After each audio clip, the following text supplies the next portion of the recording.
Hello, good afternoon. No, One sir. can unmute and they respond. Done, sir. Okay, right now 1:30. Yes. Okay, then let us start. Are you all right? Are you all right? Yes, Yeah. yes. Right.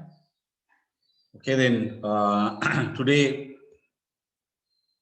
is also a very important topic that we have to deal with, rewards management.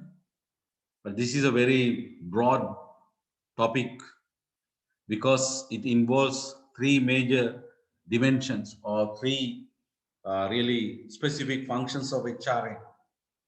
First one is pay management. The second one is welfare management. Third one is incentives or variable pay management. So, in fact, at least you are supposed to listen to 3 lectures in order to make, in order to get a reasonable understanding about reward management. Rewards with S or without S we can do, no problem. Mainly I'm using Sri Lankan English. Right, rewards management, selected issues in reward management. So these are the objectives, session objectives you are supposed to achieve.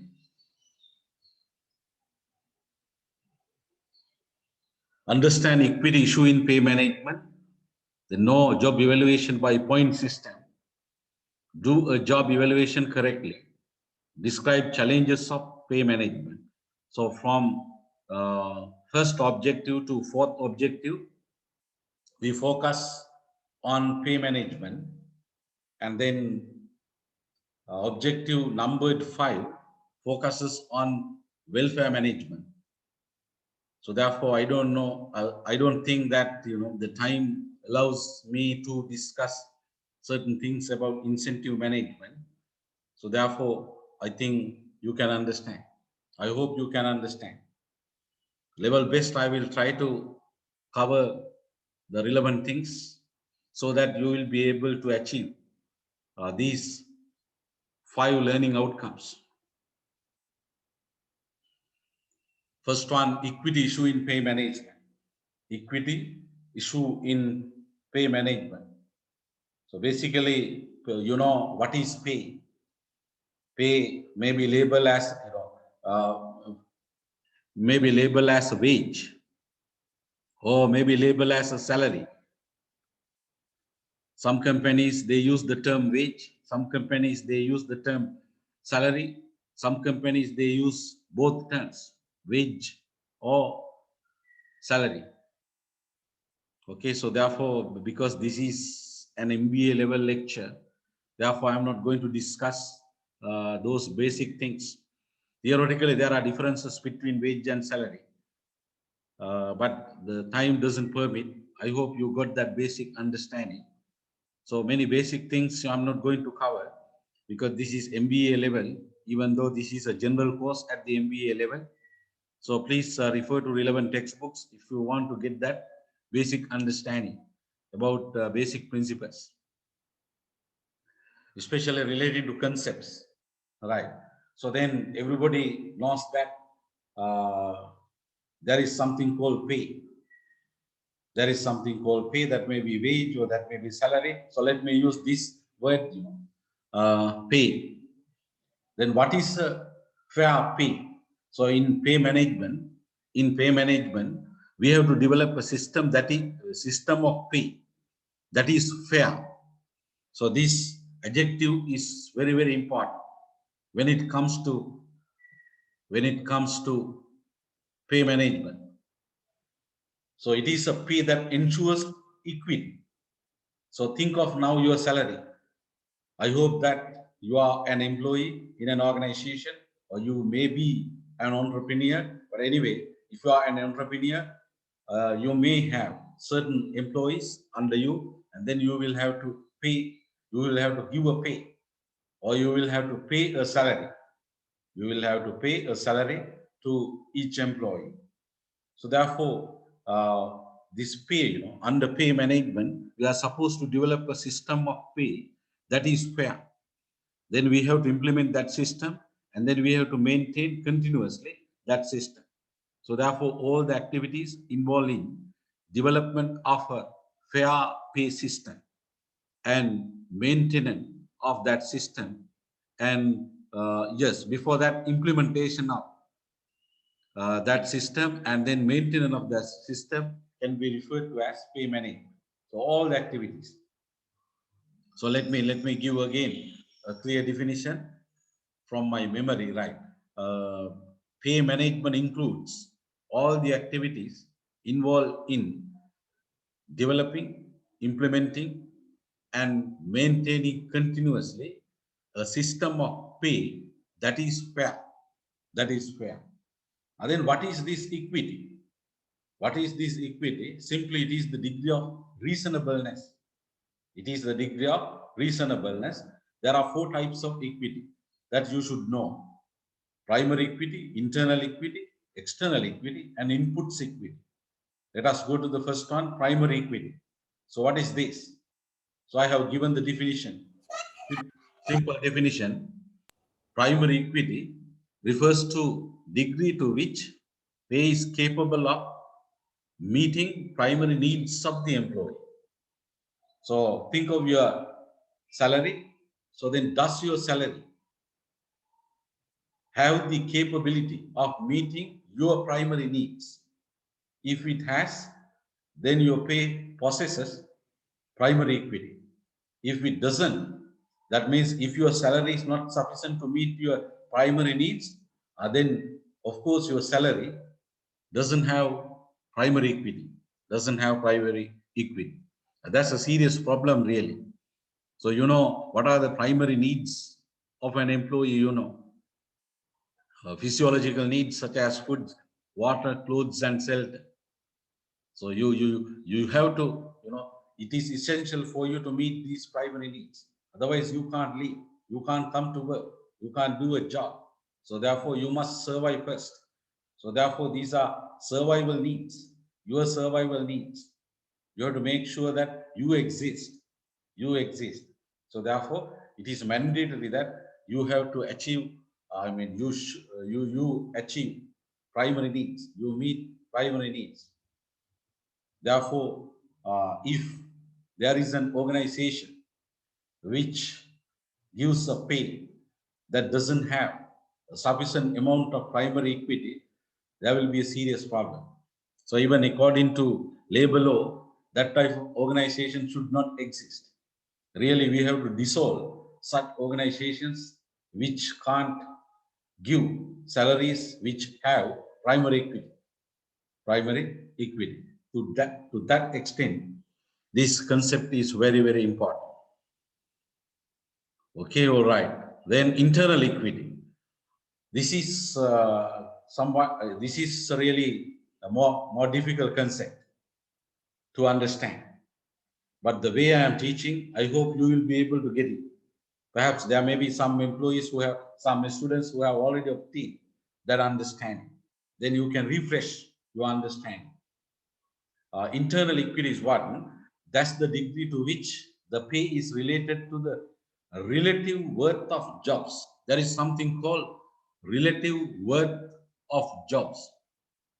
Of course, in an organization, there are several jobs, maybe even 100 jobs, depending on the size of the organization, maybe 50 jobs, maybe 15 jobs.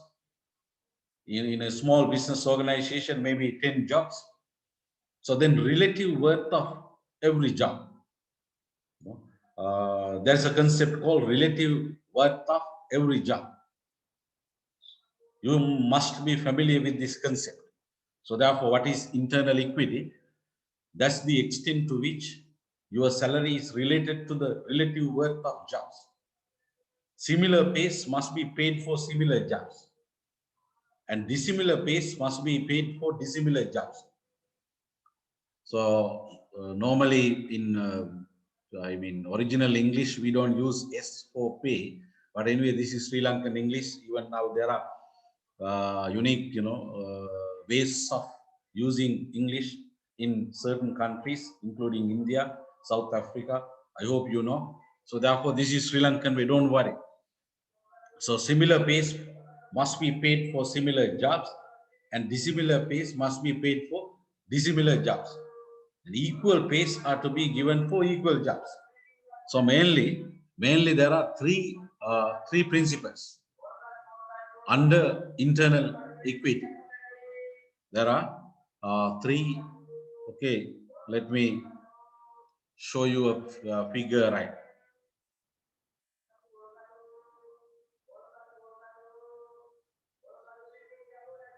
Have a serious look at this.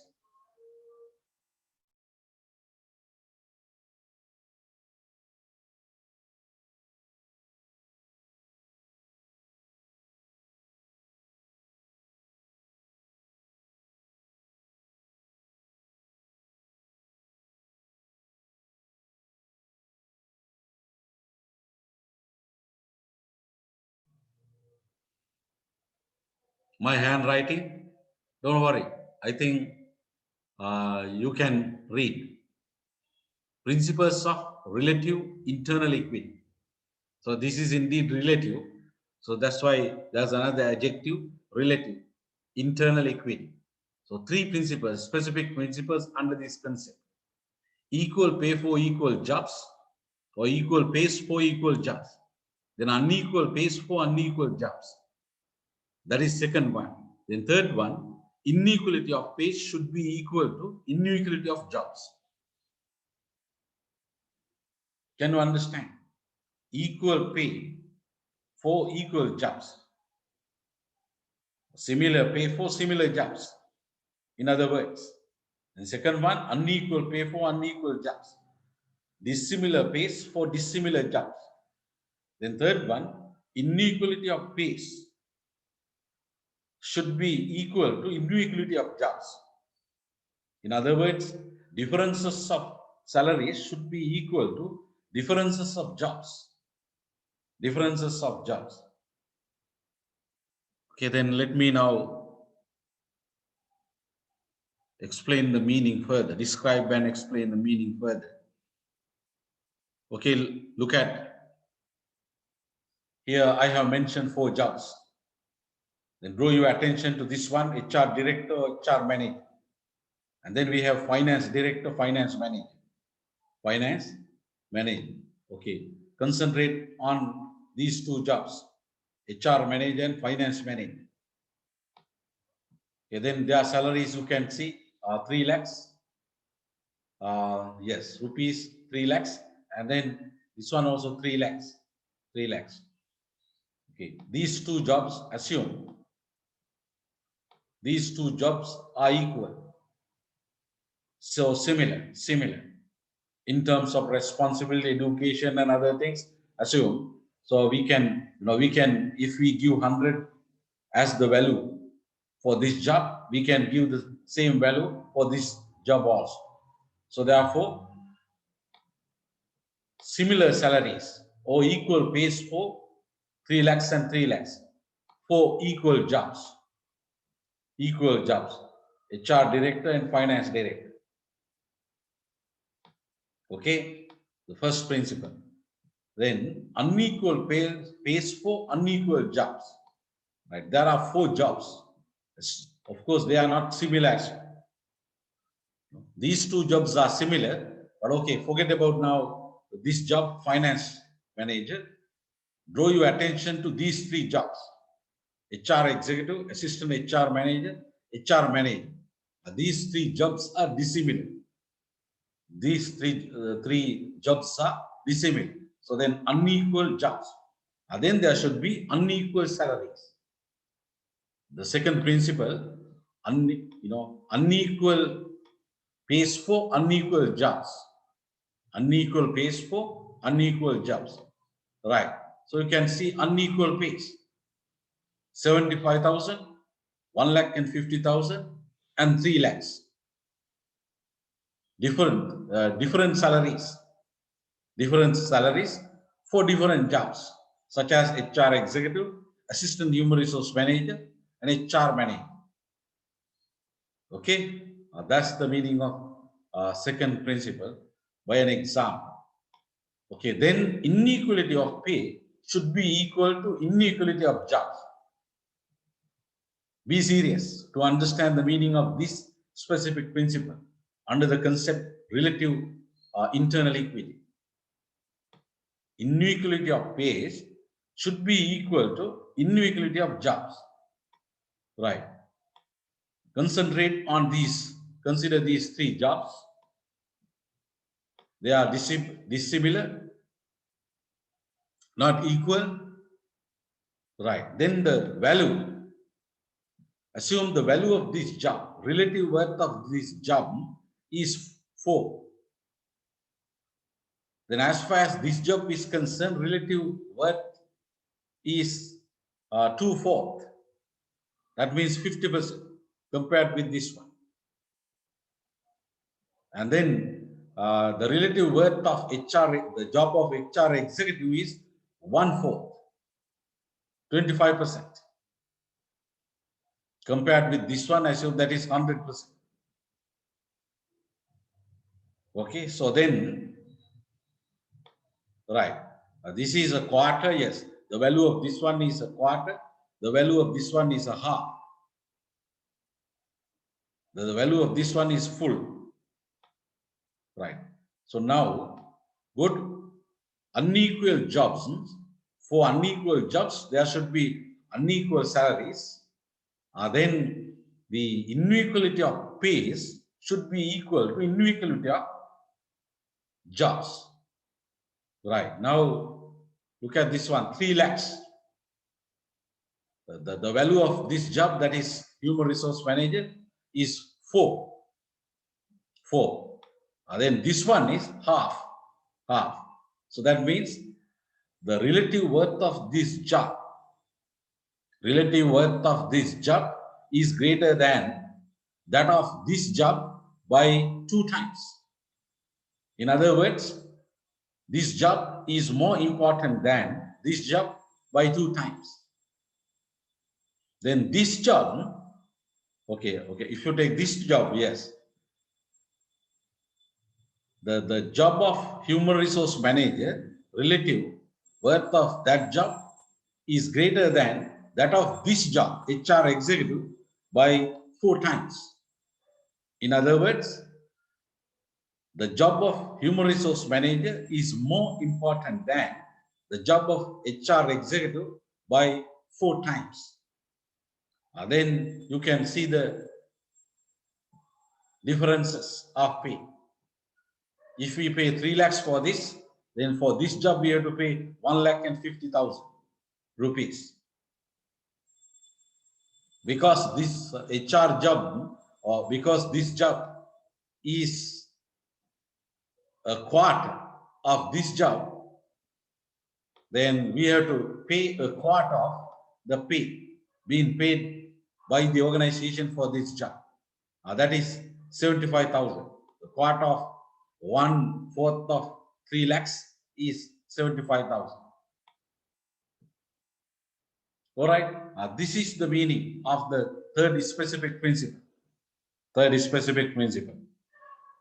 For easiness, assume the value of this job is 100, and then we have to pay 50 for this. We have to pay 25 for this. Then only the third principle is met. Therefore, all these 3 specific principles are to be met in order to ensure relative internal equity.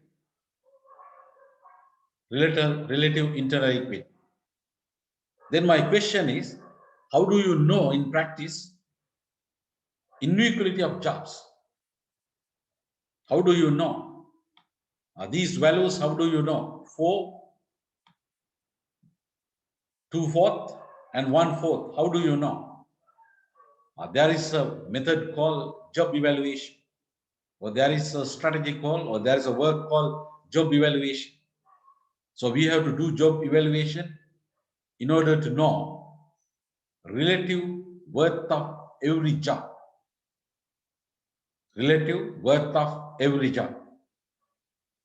After this, I will come to job evaluation.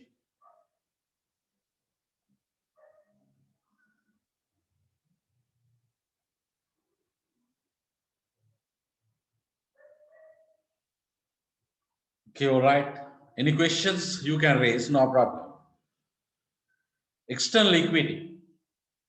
What is this external equity? Another important concept under equity issue in pay management. This refers to the degree to which your salary is related to salaries received by similar employees like you in other organizations. Assume in an industry, there are 5 organizations. So you are in one organization. Then assume you are being paid by your organization is 100 rupees. Then is that 100 at least approximately similar rupee values paid by other organizations for similar employees? If there is at least an approximate similarity, we can say that your salary has external equity. Assume there are vast differences among the salaries given by various organizations in the same industry for similar employees.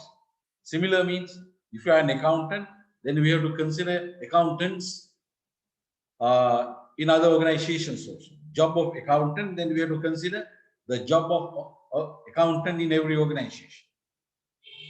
So therefore, what is external equity? That's the degree to which pay received by an employee in an organization is related to pays received by similar organizations, similar employees in other organizations, or related to pays given by similar organizations to similar employees.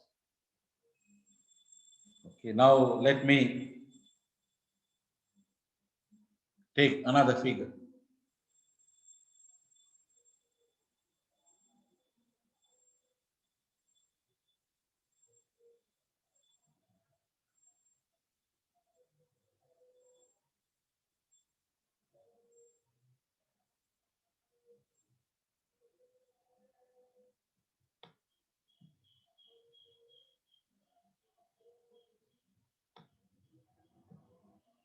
Okay, all right.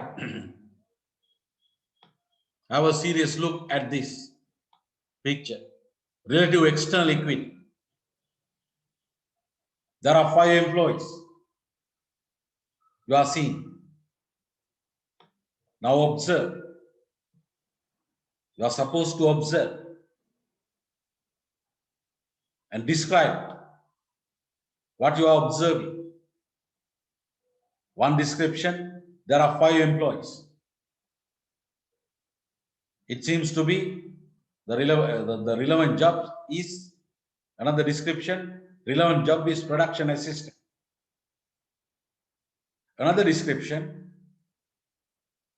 5 employees are receiving 5 different salaries. 5 different salaries. Okay, there are 5 firms here. Another description, firm A, firm B, firm C, firm D, firm E. Then this employee is employed by firm A that pays 50 rupees for the job of production assistant. This employee is a production assistant who is working for this organization, namely B, company B or firm B, that pays only 40,000 as the monthly salary. Then firm C pays 30,000 for its production assistant. Firm D pays 25,000 rupees for its production assistant. This is the 5th employee who is being employed by firm E and who is receiving a salary, the rupee value of which is 20,000. So therefore, different five 5 different salaries. Our assumptions, there are 2 assumptions we have to make. JD, job description. So that means the job description of production assistant. Okay, so assumption 1 is there are no differences among 5 firms with regard to the content of job description. That means each production assistant in each firm has to perform the similar duties. Similar duties. That's the meaning of this. Job descriptions are similar. And then second assumption, affordabilities are similar. That means financial affordability of each firm is similar. Affordabilities are similar. Okay, so assume that for firm A doesn't have financial capability to give a salary like 40,000 or 50,000. That we don't think so. As far as this example is concerned, all the organizations are similar in terms of financial affordability. That means firm E also can pay 50,000 if it wants. Firm C also can pay 50,000 if it wants. There is the capability of paying 50,000 for all the firms. But okay, then my question is, assume this is you or your friend. Okay, let us say, okay, this is your friend, production assistant, who is working for this firm. Then is there, in this example, is there relative external equity? Relative external equity. What is the relative external equity? That's the degree to which pay received by an employee in an organization is related to pays received by similar employees in other organizations. Of course, there is no external equity, relative external equity, or simply external equity. In short, external equity doesn't exist in this example. But assume another situation. This employee gets 50,000. This employee gets 49,000 rupees. This employee gets 48. This employee gets 47. This employee gets 49,500. 500. Then approximately there is relative equity. There is relative external equity. There is relative external equity. Now look at the faces of these 5 employees. This employee is very happy because he is getting the highest salary or highest pay. Here I am referring to base pay, okay? Under pay management, remember another point, we are focusing on base pay, not the entire salary package, not the total salary, that the employee takes home. We are talking about base pay, the basic salary. It doesn't include allowances. It doesn't include incentives. It doesn't include welfare facility, monetary things. It doesn't include. Okay, so we are talking about base pay. Right. So then this employee is very happy because his base pay is the highest. This employee is also happy, not the happiest like this person. This employee is neither happy nor unhappy because moderately this employee is okay, 30,000. This employee is unhappy because he is drawing 25,000 rupees as his salary. This employee is very unhappy. So therefore, then what will happen? Definitely happiness and unhappiness. Either happiness or unhappiness will have a significant impact on employees' productivity, employees' health, employees' learning, employees' development, employees' attendance, and all, So therefore, If you have any questions, I hope you understood. If there is a problem like this in an industry, employee mobility tends to increase. That is not good. That is not good. Okay, all right. Now, external equity is over. Then let us go to the fourth type of equity, input equity. That refers to the degree to which pay received by you in your organization, by working for your organization, is related your inputs used to perform your job. Okay, you are performing a job. In order to perform the duties of the job, you have to utilize your inputs. So what are your inputs? For example, your time, your knowledge, your skills, your attitude, your mental energy, your physical energy. These are inputs. These are inputs. Then consider whether your pay is equivalent to values of your inputs you put for your organization. Assume your pay is 100, but you give a value to your inputs that you use for your organization for doing that job. Assume it is 200. Then your pay doesn't have input equity. That means you get a lesser amount than what you want to get as the salary from your organization. Then are you happy? No, you are not happy. Then your unhappiness affects unfavorably on various things. Organizational outcomes, employee HR outcomes, they are affected badly. If there is no input equity. Okay, right. Then ideally, a base pay received by an employee should possess all the four types of equity. So therefore, if we do pay management properly, this is an essential thing that we have to achieve. Otherwise, there will be many problems. There are many, there were many strikes happened in Sri Lanka. The major reason is the problem of base pay. Also, even allowances, welfares also there are.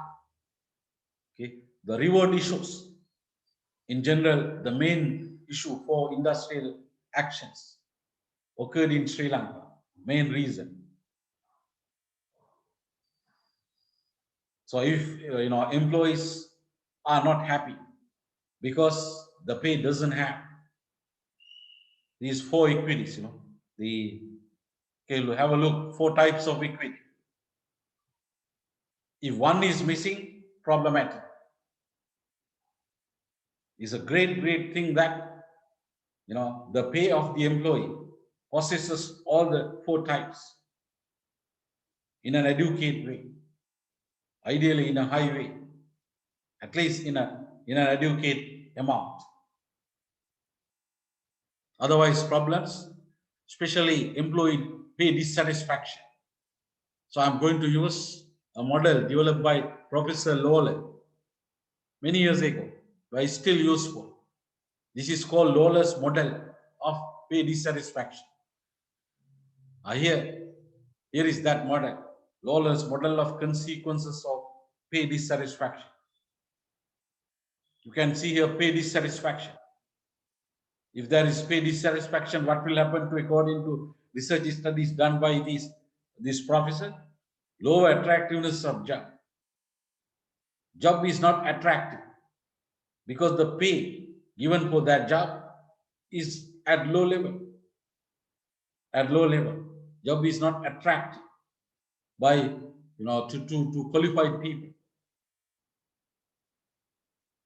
Then if job is not, having low attractiveness, what will happen? Job dissatisfaction. There's a difference between pay dissatisfaction and job dissatisfaction. Job dissatisfaction is more serious than pay dissatisfaction because job has other elements in addition to pay. Then if there is pay dissatisfaction, what will happen? psychological withdrawal. Psychologically, assume you are the relevant employee who is having pay dissatisfaction. Then your job has low attractiveness. That will result in job dissatisfaction for you. That will lead to this one, psychological withdrawal. Psychologically, you withdraw. You don't feel like coming to work and doing the job. Dispensary visit there. Because also mentally, okay, poor mental health, the other one. Mentally, psychologically, you are not happy. That will have a negative impact on your physical health also. And then you will have to go to see medical doctors. But of course, doctors have no solution for a problem like this. That you have to understand. You know, doctors are not the right people here. If you have a problem of pay dissatisfaction, you have to see human resource manager, if there is such a manager, or the relevant officer who is in charge of pays and all these things. You have to meet that person. Definitely, you can meet CEOs because CEO is usually the chief accounting officer of the organization, including finance, salaries, and all these things, welfare facilities. Okay, then this one leads to even absenteeism. And also turnover. If pay dissatisfaction is very serious, of course the employee decides to leave the organization. That is employee turnover. Also, there is another side. Pay dissatisfaction will lead to desire for more pay. Then what will happen? Desire for more pay. What are the consequences of that? Performance. That may get reduced, that may get increased. So, assume you have a great desire for more pay. Then you may decide to work for overtime. Then or you may decide to increase your performance so that you will be able to get a higher pay. With that, you will have a hope that you will be able to get a higher pay. With that hope, you can increase. You decide to increase your performance. That can happen, but usually it doesn't happen. What usually happens is to see a reduction of payment performance, reduction of performance. Also strikes there. If there are trade unions, then grievances, then search for a higher paying job. Then in order to face interviews, you have to be absent.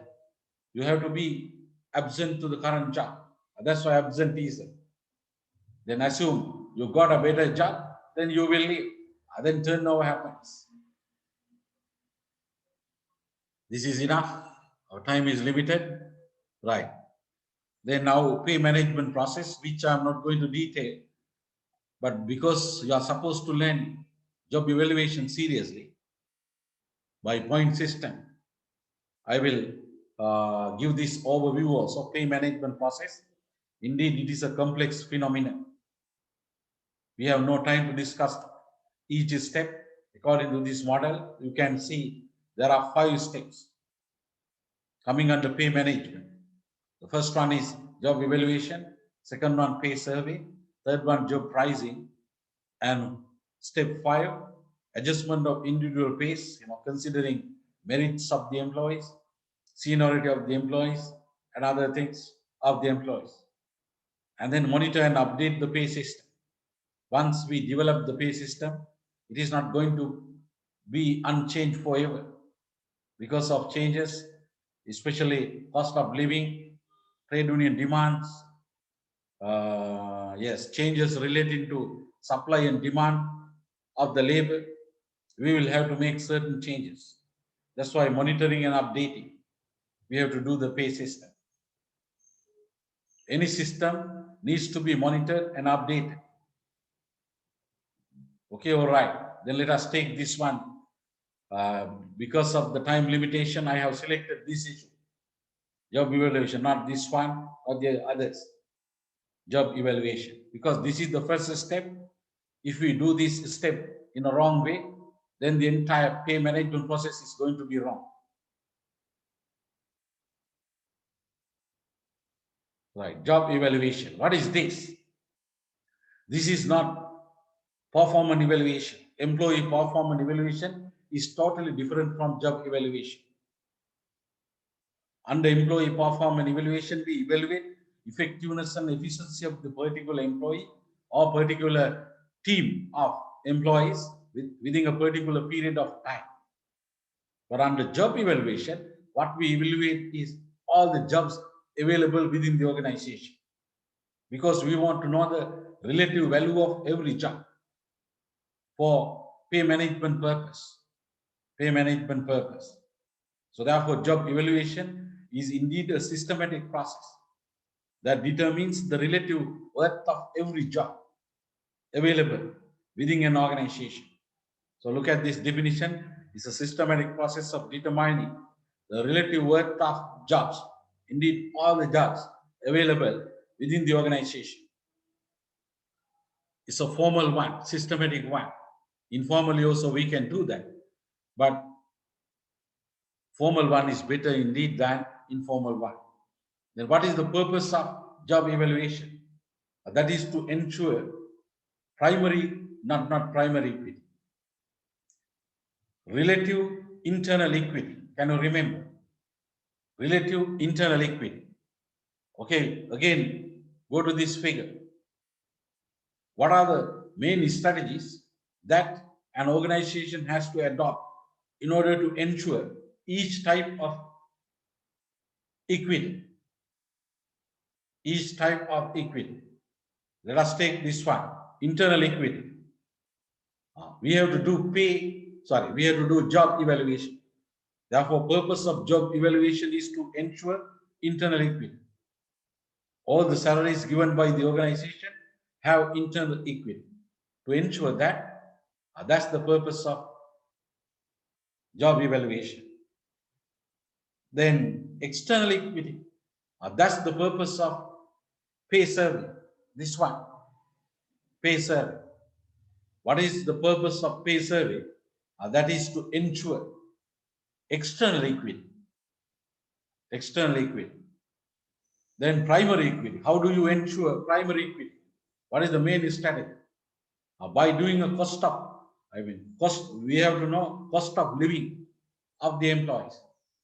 By doing a survey, by doing a systematic study. If we know exactly the cost of living, then we can make sure that our pay has primary equity. Inputs equity, again we have to do a study, because this is a perceived thing, not like this one. Mainly this is a perception of the employee. The value of inputs the employee gives, the human resource manager cannot give. If I am the human resource manager, I cannot give a value. I can, of course, but as far as this concept is concerned, that is you who thinks of this one, who thinks of the value of, who gives the certain value of your inputs, and then you compare that value with the value of pay. Okay, right. Then pay, job evaluation. So under this, we are trying to develop, we are going to do ranking. In simple, we have to rank all the employees in the order of importance to the business, to the success of the business. All the jobs we will have to rank according to the order of their importance, their relative importance. Towards what? Towards the success of the business, towards the achievement of primary goals of the organization. Okay, of course, job evaluation is subjective, there is no big science, highly, quantitative thing. There is no such a thing. So job evaluation is subjective. Hence, it needs to be performed by a group of experts. We do need people who know really job evaluation. So indeed, we have to have at least a right human resource expert to do job evaluation in the right way. Normal managers who don't have that expertise cannot do that. But anyway, because this is very sensitive, because of job evaluation, we are going to determine the relative worth of every job. It is good to form a committee to do the thing, to do the job evaluation. That committee is named as Job Evaluation Committee. That may consist of the following persons or personnel: head of human resource department, a specialist in rewards management, chief executive officer or general manager, a line manager or two heads of line departments, an employee representative or two representatives if there is a union. But in some cases, if there are 10 departmental managers, they may want to join for the this committee. Then yes, it is better to allow them most. I mean, allow all the departmental managers, senior managers, at least all the senior managers. But the thing is, when the number gets increased, the time, effort, and money needed, they also will get increased, delaying the results. Right. Anyway, as far as the theory of human resource management is concerned, there are four types of or four methods of job evaluation. First one, you can see job ranking method. Second one, job grading classification method. Third one, factor comparison method. Fourth one, point system. Dear graduate students, please understand that the time doesn't permit to have a comprehensive discussion of all these. Even though this is very interesting for me also to teach. But this is MBA level. So therefore, if you want to get a basic understanding about these techniques, please refer to a good text. Or to the videos. Of course, I have developed 2 videos for my undergraduate students regarding pay management. So now if you go to Google and then type Professor Opatha teaching, you will be able to find those 2 videos.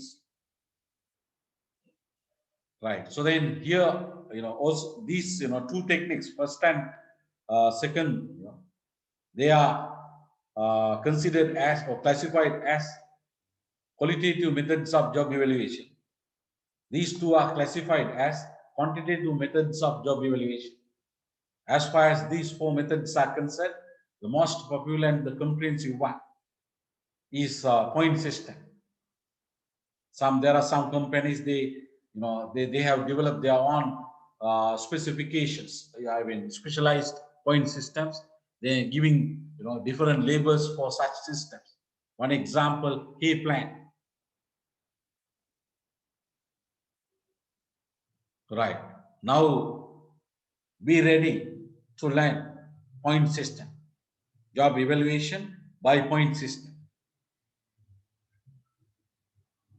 This is the most appropriate method as it does not based on key jobs and their current pay rates, which may not be fair. This one, if we do factor comparison method, the third one, we have to use key jobs and then their current pay rates. If the current pay rates have not been determined in a fair way, then terrible. The entire exercise is going to be bad, not right. But as far as this method is concerned, we don't need to have key jobs or we don't need to have current pay rates for those key jobs. We don't need. We don't consider rupee values when we do job evaluation. We are going to determine relative worths of all the jobs by ignoring rupee values. Then, yes, we have to develop a systematic quantitative procedure that should be there in order to do job evaluation successfully. So that this system will consider several specific factors and their levels, and also of course points for these specific factors and their levels. Now I am going to show you that procedure which I developed according to my understanding. The point system has following steps. First one, determine critical factors and define them. critical factors, not key jobs, critical factors and define them. So what do you mean by critical factors? They are commonly relevant factors. They are factors which are commonly relevant to all the jobs within the organization.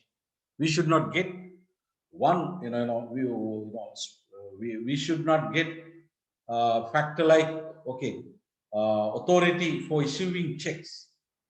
Let us take, financial authority as a factor. Is it common to all the jobs? No, only few jobs have been given with that, or only few jobs have that financial authority, issuing checks, for various values.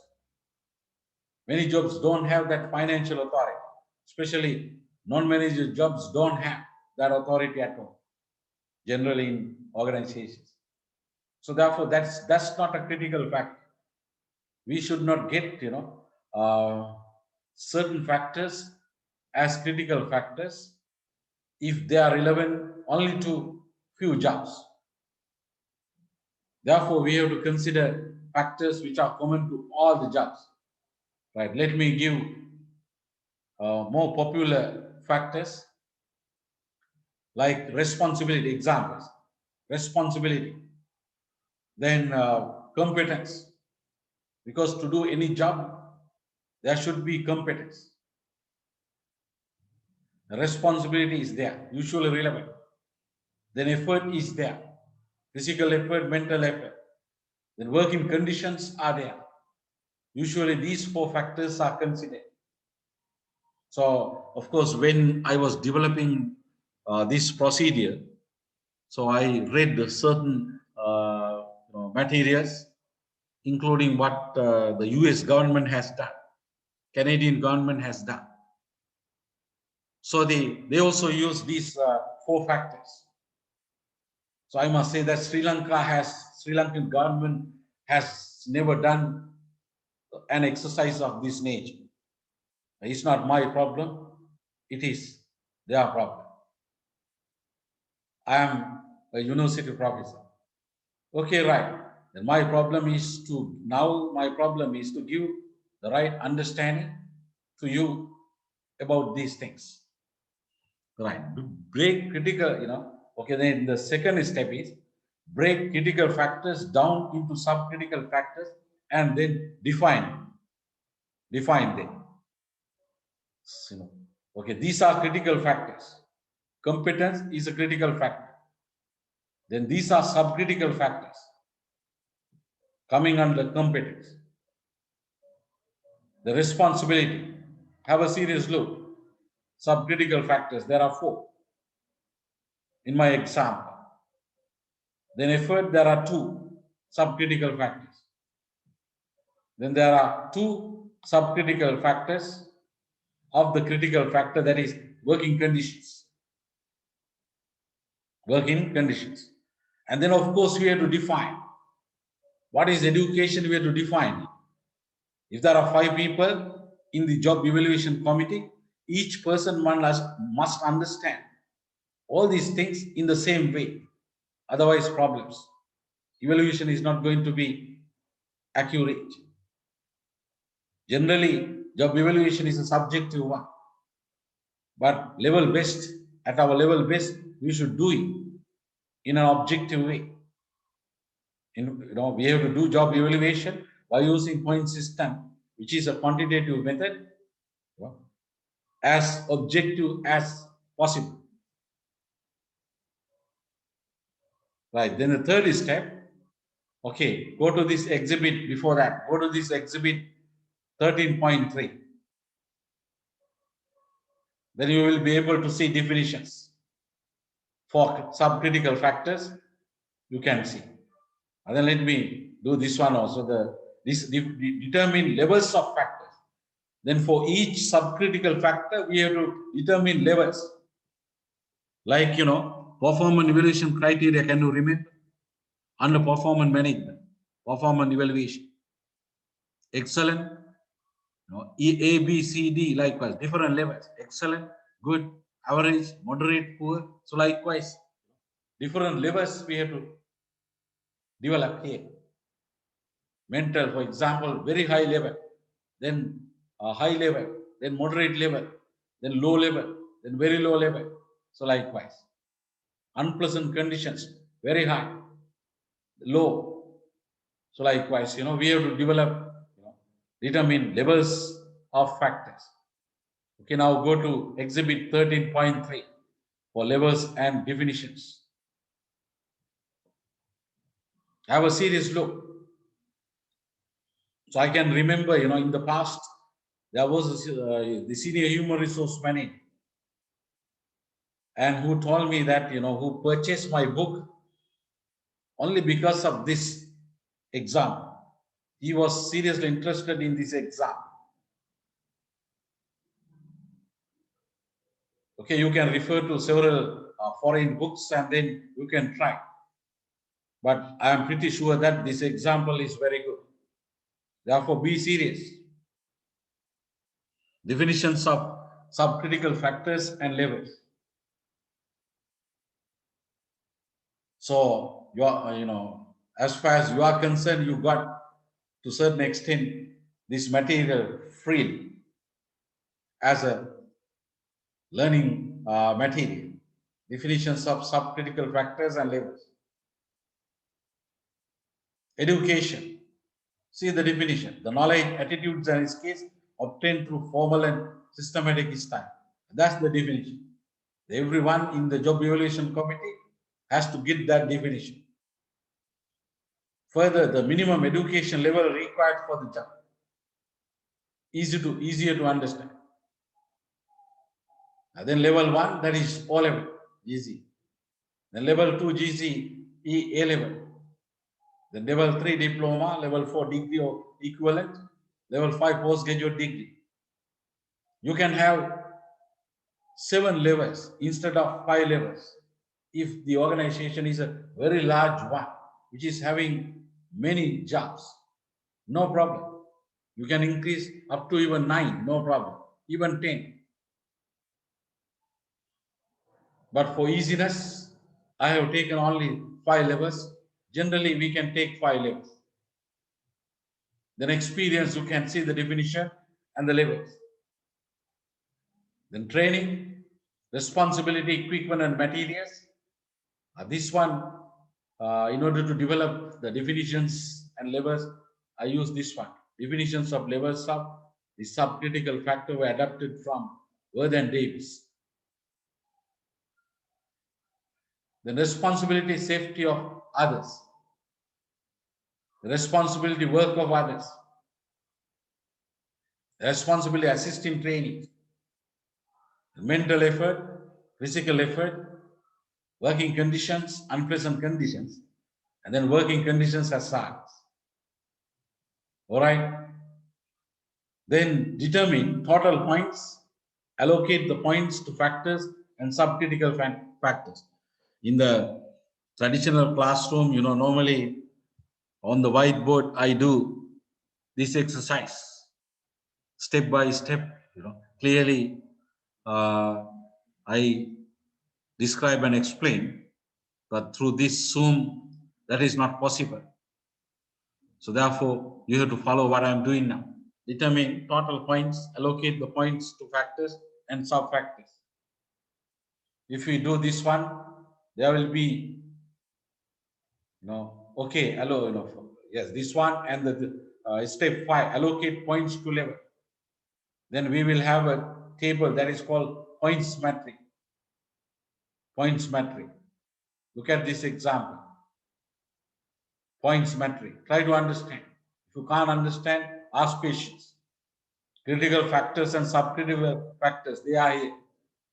Then levels, 5 levels. Then the points.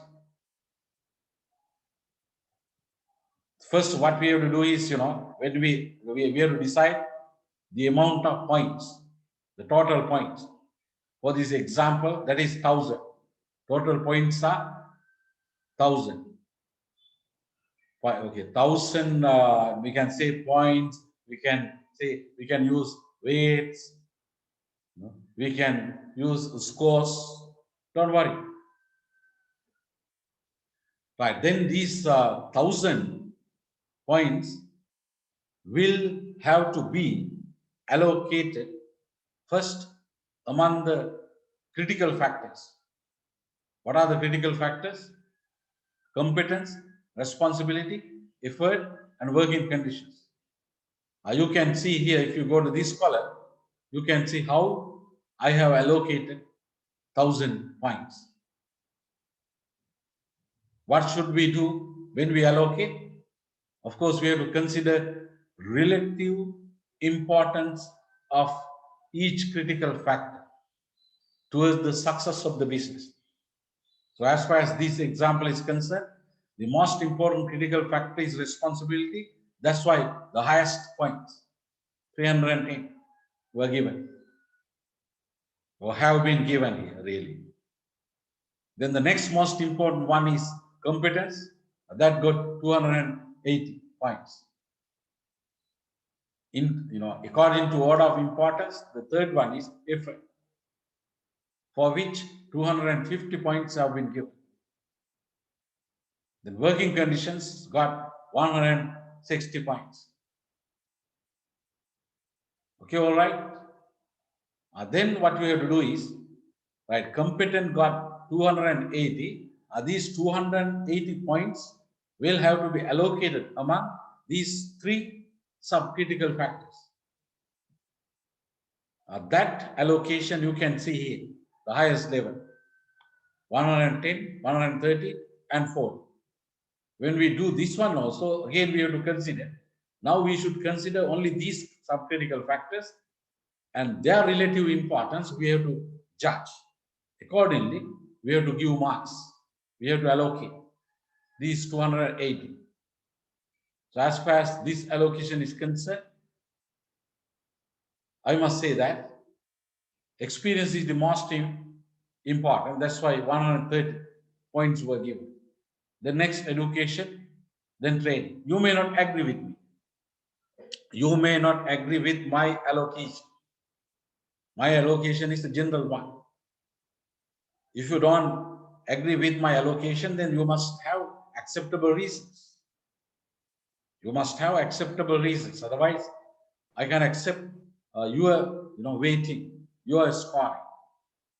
But make sure that there's a right rationale for scoring. And also make sure that all the relevant parties involved in the job evaluation committee agree with. There must be a consensus, an agreement among the committee members of the job evaluation committee. Then no problem. So therefore, that's why, there's no cookbook formula that we can use for giving points. We have to use our critical judgment, our understanding. We have to be creative and seriously systematic. 110, 130, like you may have an argument like, right, why education is more important than experience.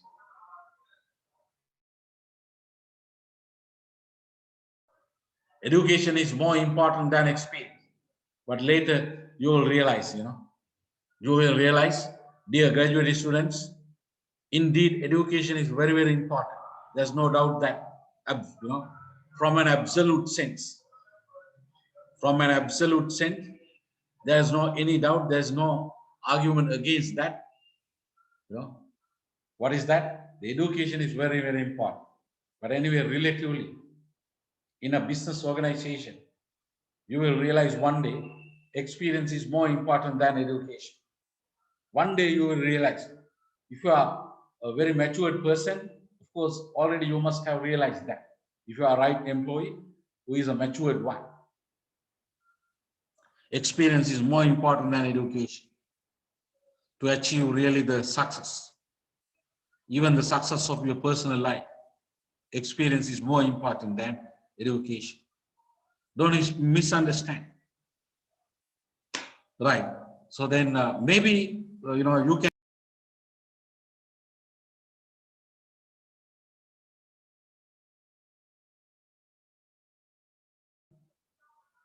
maybe joining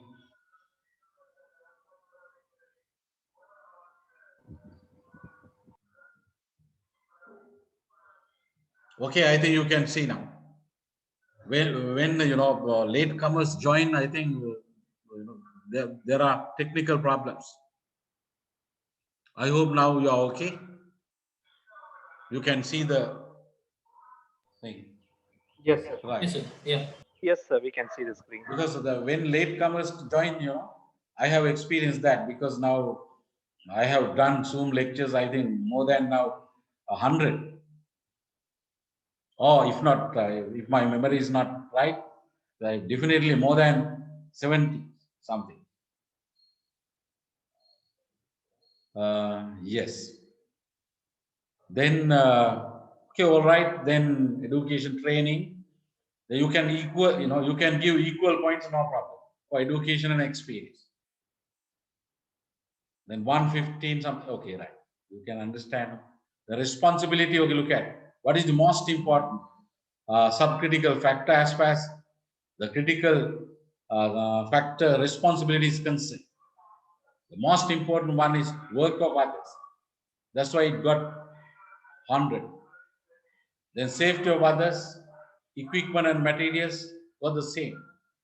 Then assistant trainees 50. Then mental and physical, either you can understand mental is more important than physical. I have no time to discuss why. I hope you are advanced students so you can understand. But at least, think of two reasons why mental is more important than physical. You have to have an expanded education in order to develop your mental capabilities. For that, you have to spend a lot of time, a lot of energy, and even money. So in that way, mental is more important than physical. Another reason, the usually the mental thing, includes forecasting, planning, researching, defining, developing various concepts, the schemes, which are indeed, more difficult than physical works like standing, walking, moving, left and right, then uploading. Yes, uploading. So like these things, So another thing, another reason is the physical exercise, physical working has an inherent advantage. That is exercise. But mental working doesn't have that advantage. Exercising. One can argue that if you use brain further and further, inside there is an exercise within the brain. So anyway, we have no time to discuss those things. They may be more philosophical, right? Which need indeed more evidence, acceptable evidence, rather than opinions. Okay, then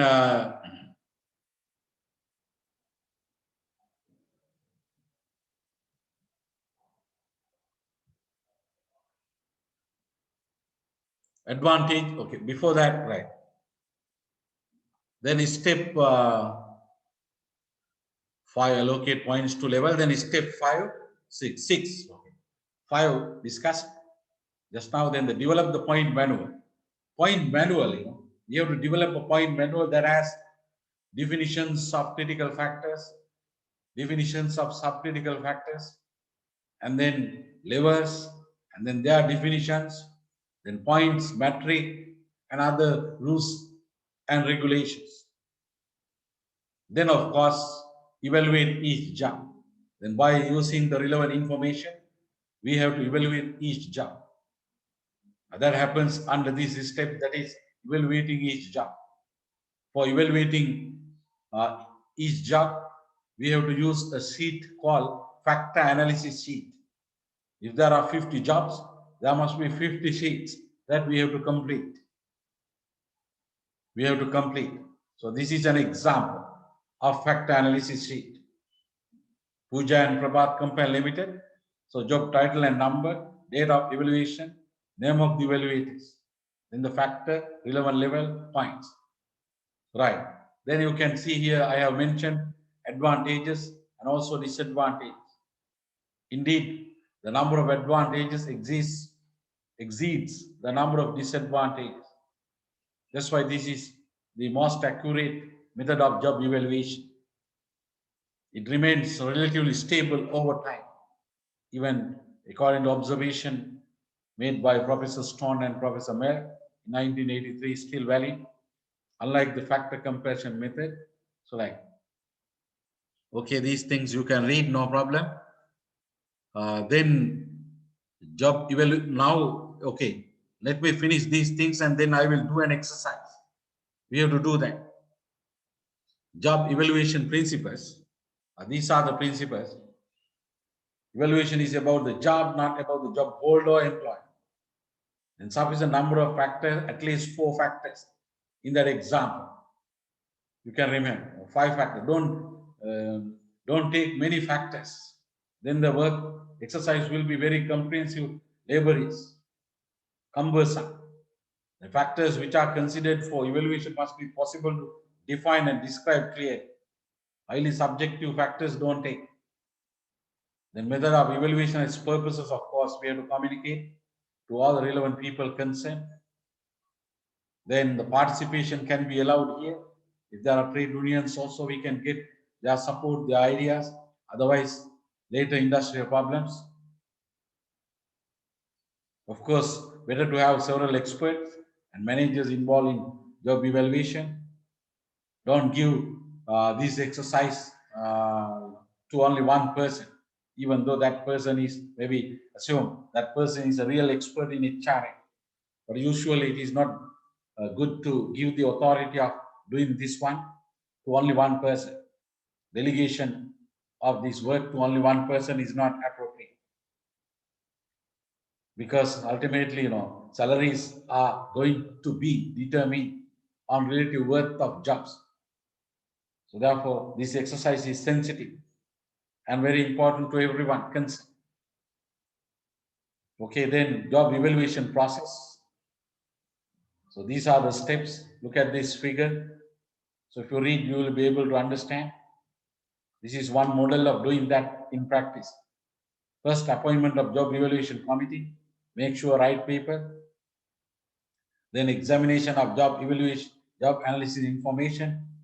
That means in order to do successfully job evaluation, you must have job description, job specification, then performance standard statement.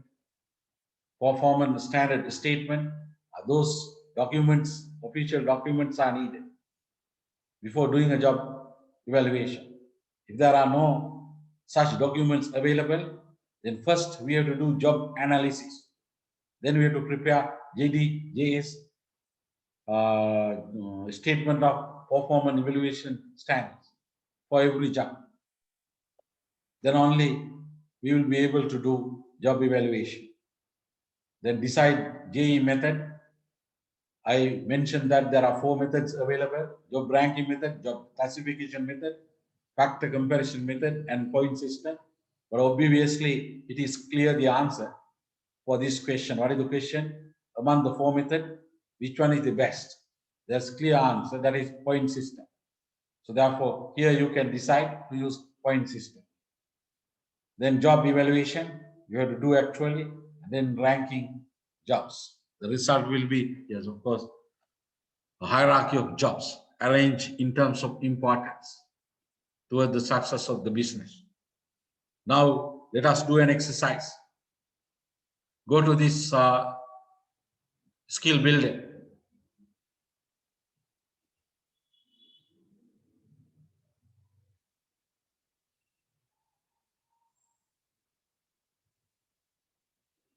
Where is that?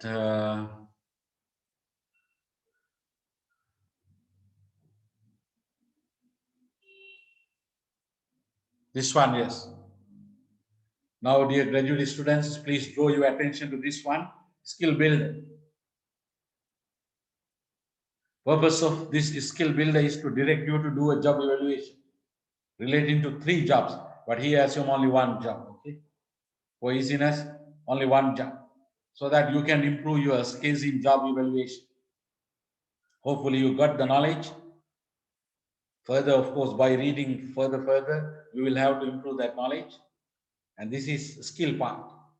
Job evaluation and job specification of the two jobs have been given here. So in fact, one job, right, one job. That is, what is the job? Light vehicle driver. In fact, directly I took this one from my book. So that's why, I did not have the time to adjust or modify so as to suit this lecture. So then don't worry, the job is here. Light vehicle driver, one job, take that one. That's not a difficult job. Everyone listening to me can understand what light vehicle driver is, means, includes. Okay, you can see here brief job description for that job. You can see a job summary to provide an efficient and effective transport service at the individual level, because this is light vehicle driver needed by the department to achieve its goals and objectives. The duties are, these are the duties. Then behaviors banned.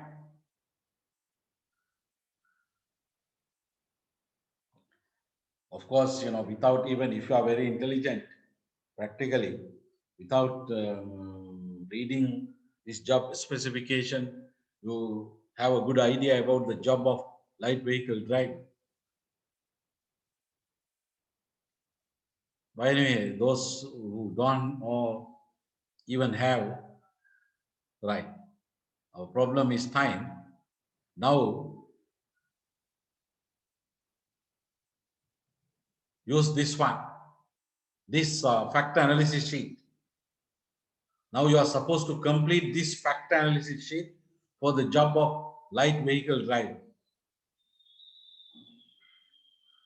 Let us do that together. First, you try. We have to, right. Now I have to complete these two columns, relevant level and the points. Then the education now. What is the relevant level of education for the job of light vehicle driver? Here I have mentioned only job description. I have not mentioned here job specification. Ideally, if this one job description, if you want to know essential education, desirable education, essential experience, desirable education for a particular job, then you have to refer to job specification. I have not given that one, but you use your general intelligence. You are an advanced student reading for MBA. Right, in order to decide the relevant level, go to this exhibit. Go to this exhibit, exhibit 13.3. This is the definition for that criteria, education, that critical factor. These are the, subcritical factor, education. What is the critical factor? Competence. Right, decide the level, which level for driver. In order to save, one can contribute, otherwise, in order to save time, I will do myself. Level 1. Okay, now, in order to decide the relevant scores, the points, you have to refer to point system, point matrix, point matrix. We are discussing point system, job evaluation by point system. In order to determine the relevant points, you have to refer to points matrix. This one, level 1, the relevant point is 22. Right, now go to factor analysis sheet.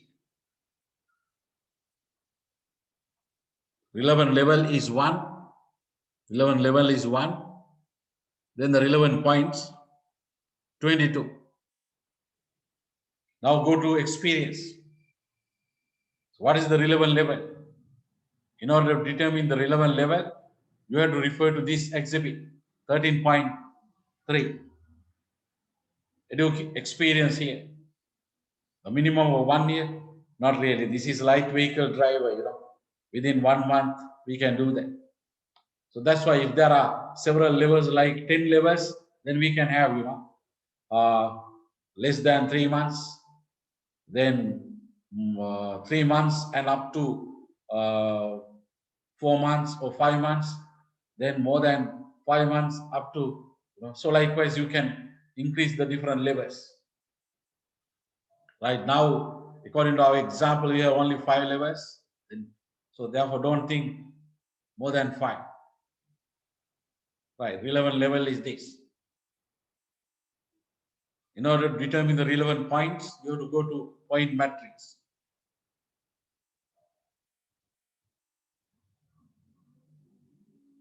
Here the point matrix, the relevant level is 26, sorry.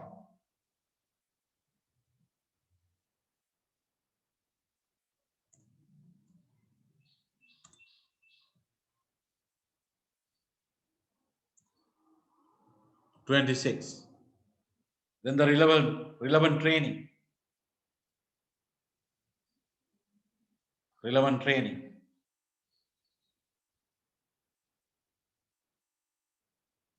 Less than 1 month? Yes, less than 1 month. For a heavy vehicle driver, like, in Japan, I can remember it is 6 months, I think, for a public, bus driver. The training is for a period of 6 months, but in Sri Lanka, definitely it is less than that. Even without getting any training, some people get licenses. But now I don't think so. But anyway, then the relevant level here, light vehicle driver, 1 month. As far as I am concerned, within 45 minutes, I learned how to drive a car. This is not an exaggeration. One of my great friends, not great friends, really, I mean, great means great in terms of driving. He came to teach me. He came to teach me about driving. So normally, within 1 week or 2 weeks, it is possible to get that training for driving a light vehicle. Yes. So then relevant points. Relevant points 8. So likewise, the students who can do.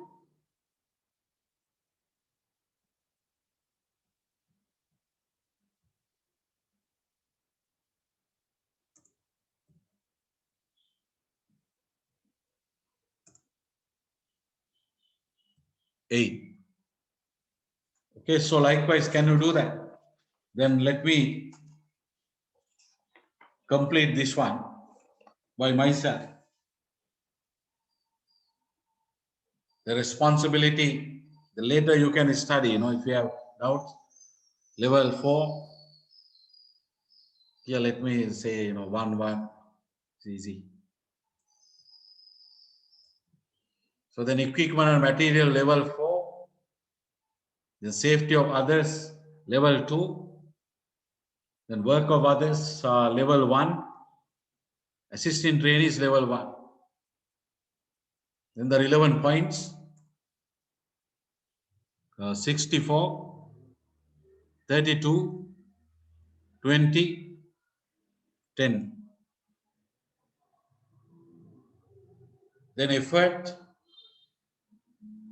mental, the relevant level 3. Even 2 also you can decide. You have to consider, what are the other jobs available. Definitely here there should be heavy vehicle driver. And, so you have to think, heavy vehicle drivers, when you really determine the relevant level for light vehicle driver. Then the physical. So let me give physical. One can even decide 3 or 2 also. Then relevant points, 90, 60. Then working conditions, unpleasant, okay, relevant level 2. But hazards, of course, because there's a possibility of even getting an accident which may result in killing the person also. Therefore, highest level according to my exhibit, that is 5.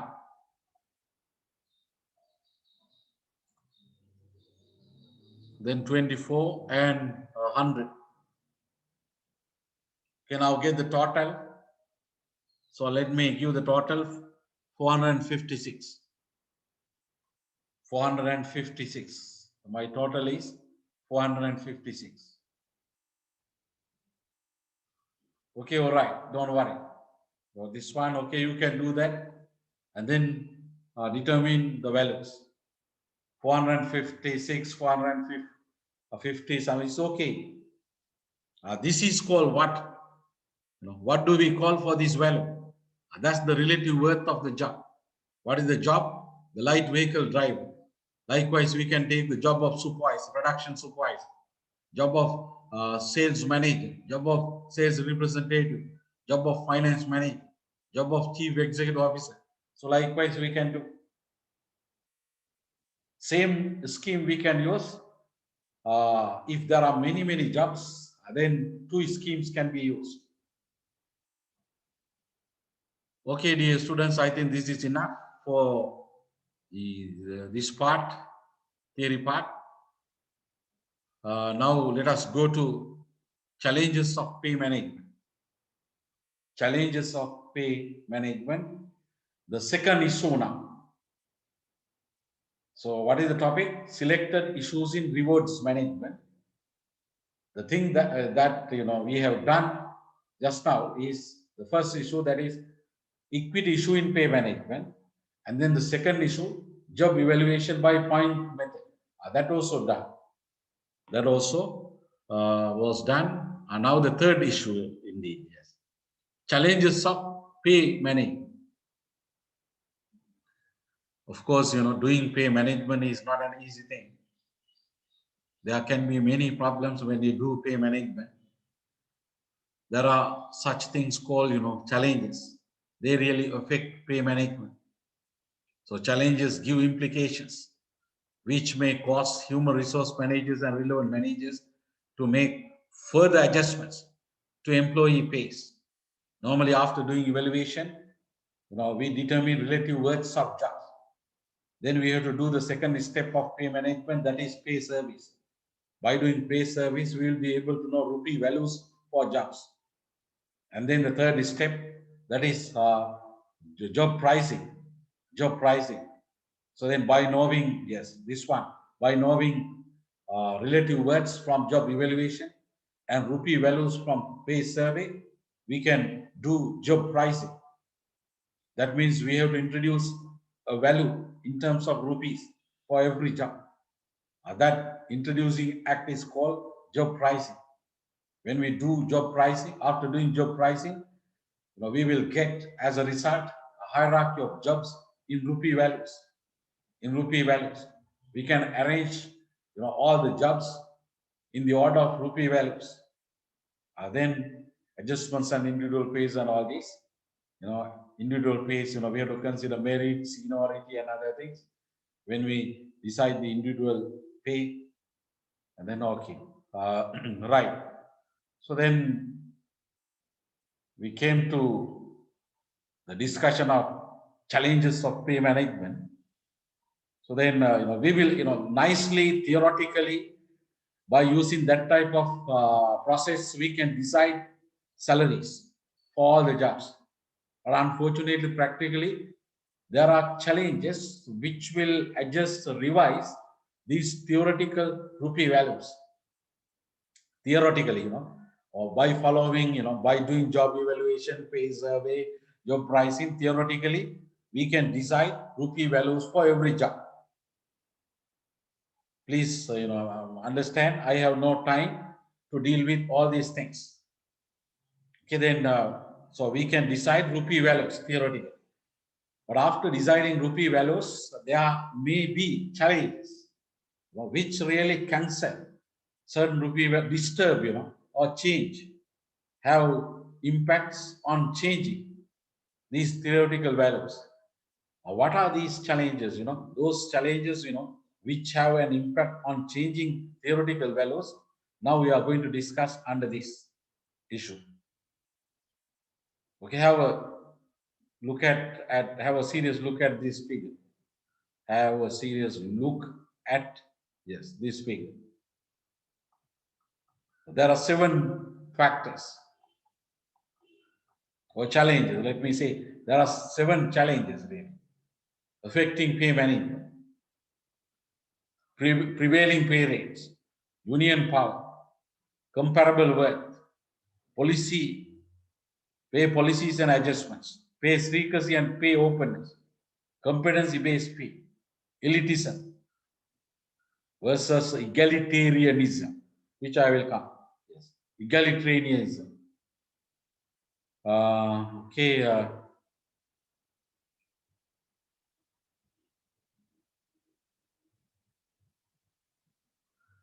Let me briefly discuss each.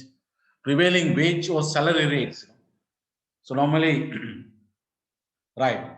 For example, assume, let us take a job, computer engineer. All right, here we have computer engineer.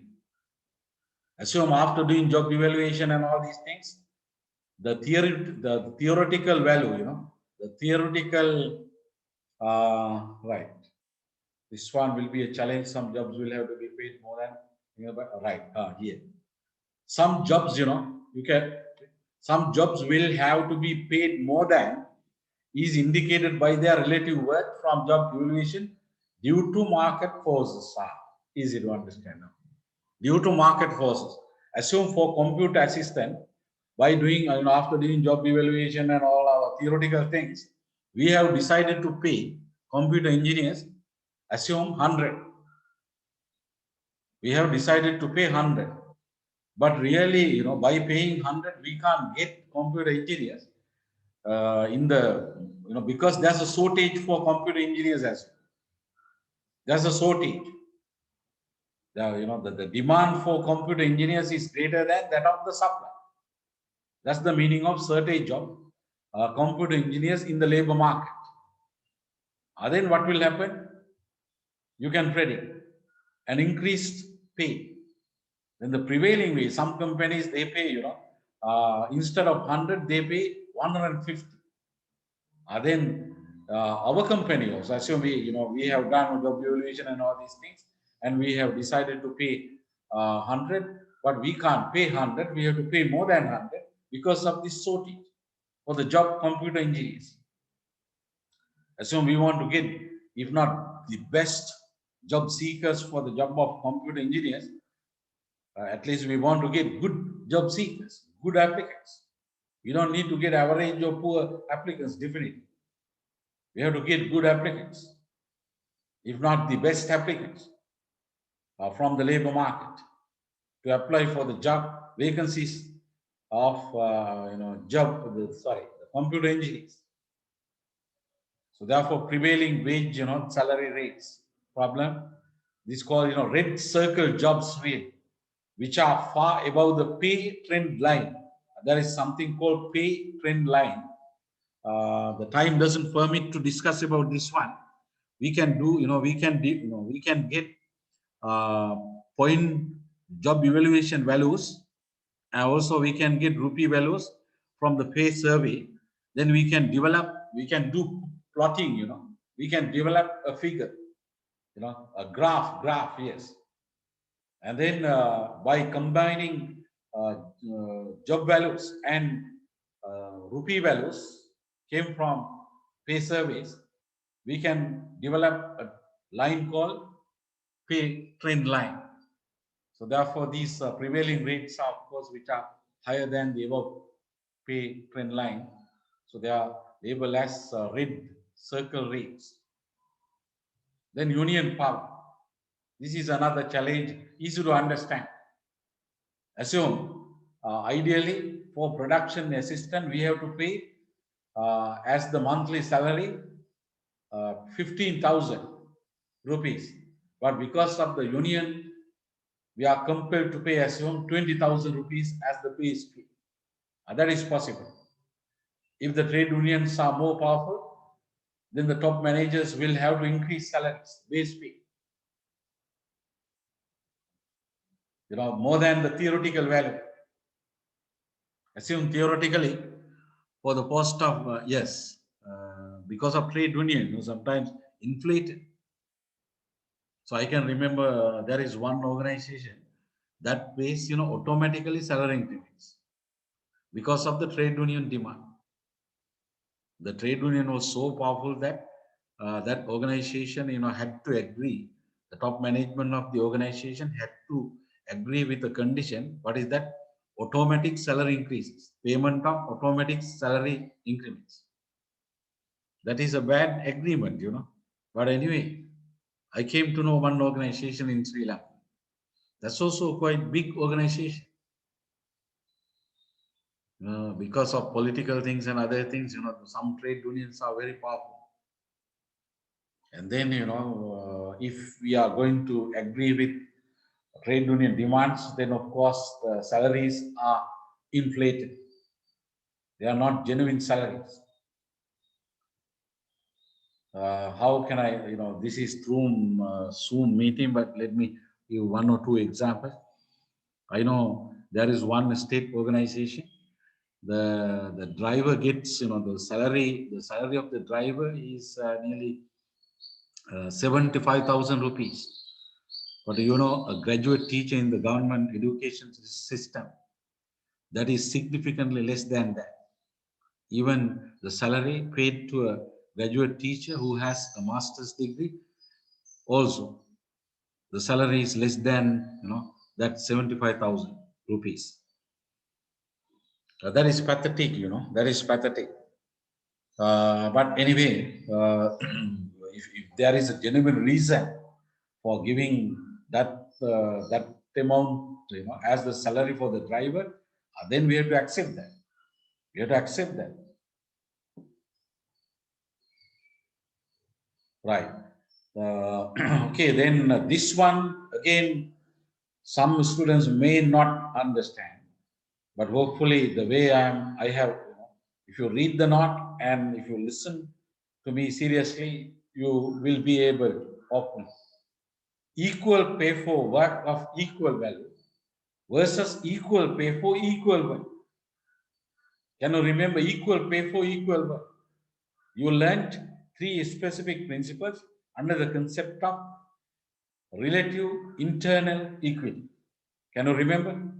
Equal pay for equal work, unequal pay for unequal work, inequality of pay should be equal to inequality of work. So therefore, equal pay for equal work. Equal work. Then remember two jobs, job of human resource manager and job of finance manager. Equal pay for 3 lakhs. Can you remember? Equal pay for equal work. What is this? That is different from this one. Equal pay for work of equal value. Work of equal value, comparable work.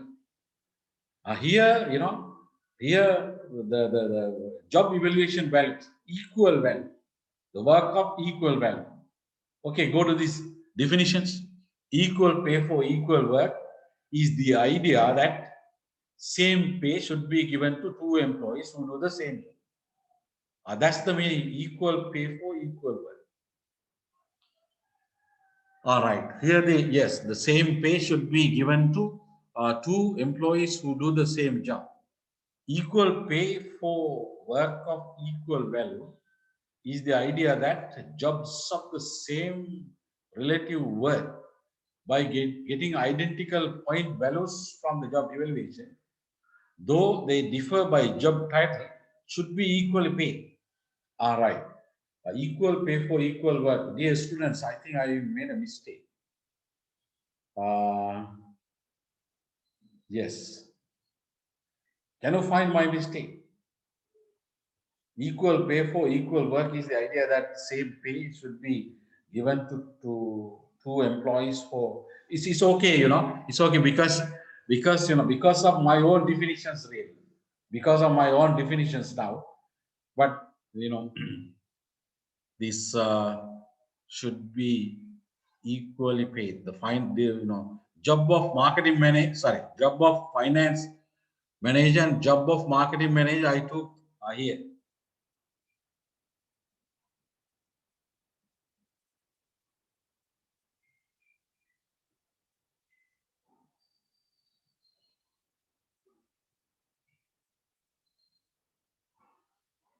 This one, yes, this one.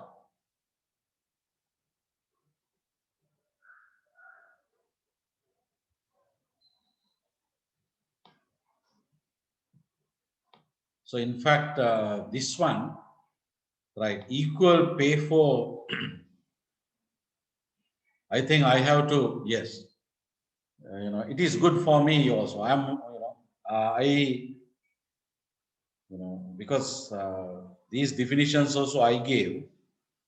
So therefore, let me now, let me believe this definition is right for this one, and this definition is right for this one. What is that? Equal pay for work of equal value is the idea that jobs of the same relative work, though they differ by job type, should be equally paid. All right. Okay. Now, can you improve my?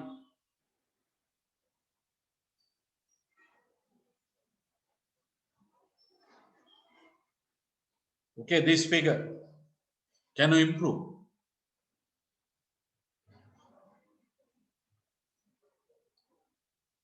Can you improve? Think of that. Equal pay for work of equal value. This one we can consider, right? Now let me, clarify further. How can I say? Okay, HR director, finance director here. Two jobs. That means two titles. Two titles. Okay, then equal pay for work of equal value. Let me have that concept, that principle for this one. Now, in order, okay, this principle, unequal, okay, equal pay for equal jobs, then I have to introduce another bar.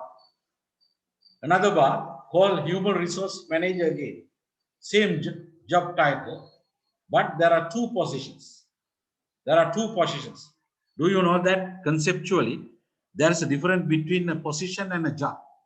Not always, but in most of the cases, there's a difference between a position and a job. Okay, job is human resource director. Assume our company is a very large company and there are two human resource managers because we have two factories. Because we have two factories, therefore there are two human resource managers. So that means there are two positions, but for one job, that is job of human resource manager. Therefore, normally when we prepare a JD, we have to prepare for the job, not for the positions. Not for the positions. Assume in a university, there's a job called senior lecturer grade 2, but assume there are 10 lecturers there are 10 lecturers working. That means there are 10 positions. I hope you understood. Okay, so therefore I have to improve this figure. I have to add another bar and then having 3 lakhs and the title the same HR director manager, but this one is performed by person A. That one, the bar that I have to introduce here is performed by person B. If you did not understand, please ask questions.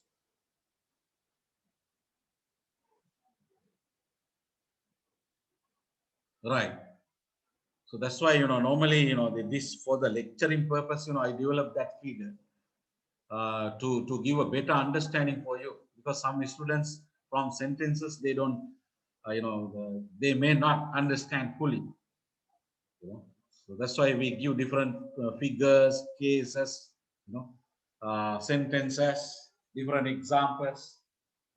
I hope you understand. So therefore, now no problem. Right. So then in this example, if my memory is correct, I have taken a mechanic, job of mechanic and job of nurse. ISCAV. Nurse and mechanic, yes. Job of nurse and the job of mechanic. job of mechanic.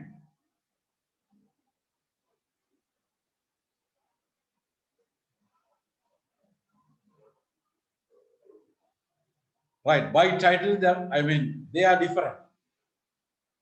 By duties also, they are different. However, by relative worth, how do we get that? From job evaluation. It is possible that from job evaluation, the job of nurse got, say, assume 500 more points. The same points, were relevant to, I mean, the job of mechanic was got or was given with same points, 500. Understood?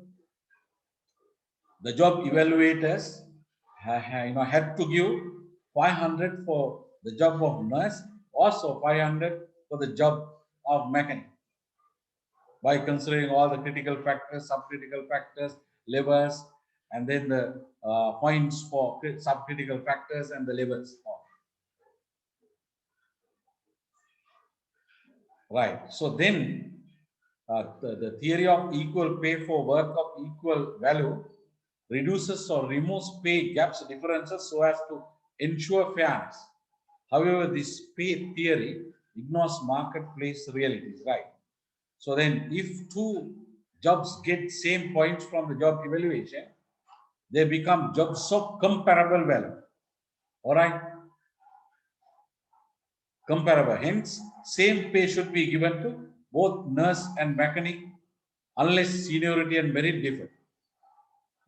There is a person, assume person A working as the nurse, the seniority and seniority wise and merit wise, she is same from the person, assume namely B, who is doing this job mechanic.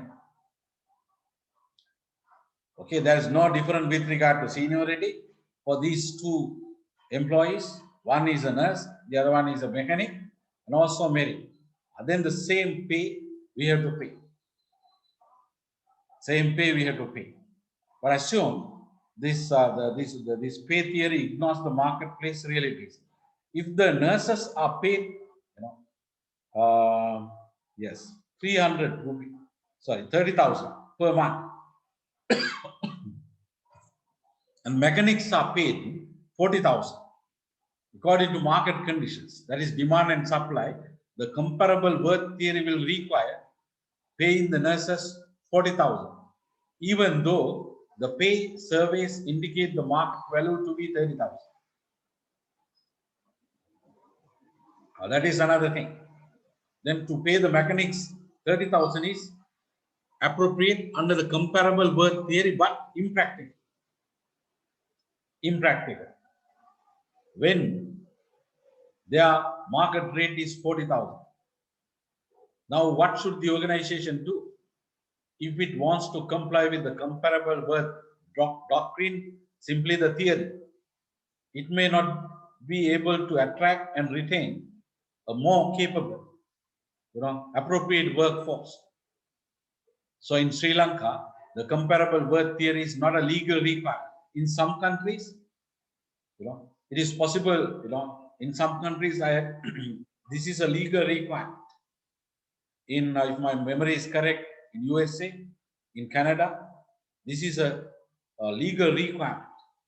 But in Sri Lanka, we don't have such a legal requirement. Therefore, the organization can pay according to market conditions. Also, job evaluation points can be reviewed in order to find out whether any bias has occurred due to the tendency of assigning higher number of points to the job of nurse, which is a job traditionally held by women. So we can change the marking scheme also, point metrics. So in that way we can adjust.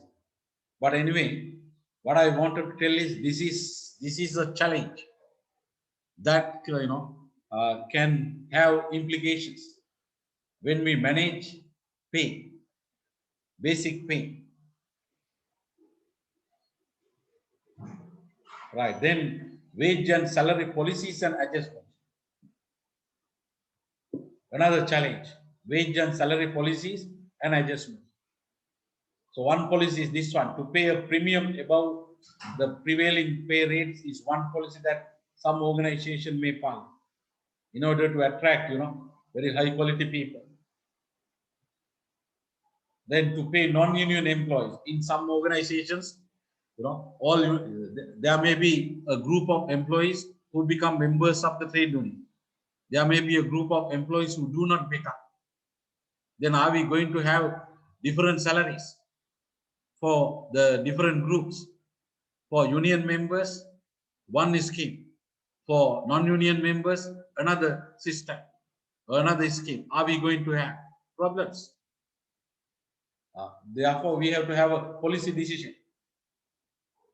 But remember, in Sri Lanka, I don't know whether you know this one, there's a legal requirement from the Industrial Dispute Act that the employer has to apply to non-unionized employees terms and conditions which are not less favorable than the terms and conditions set out in a collective agreement to be applied to union employees.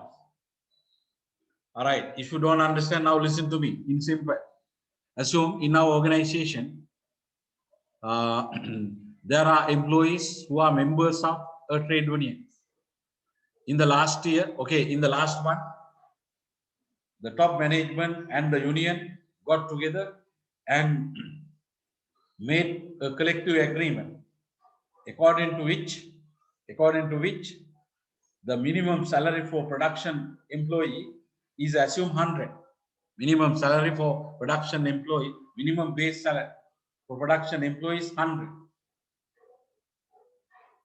Same time, but there is another group of employees who have not become members of the trade union. Then for product, there are employees who are working as production, assistants or production employees. Okay, let me say.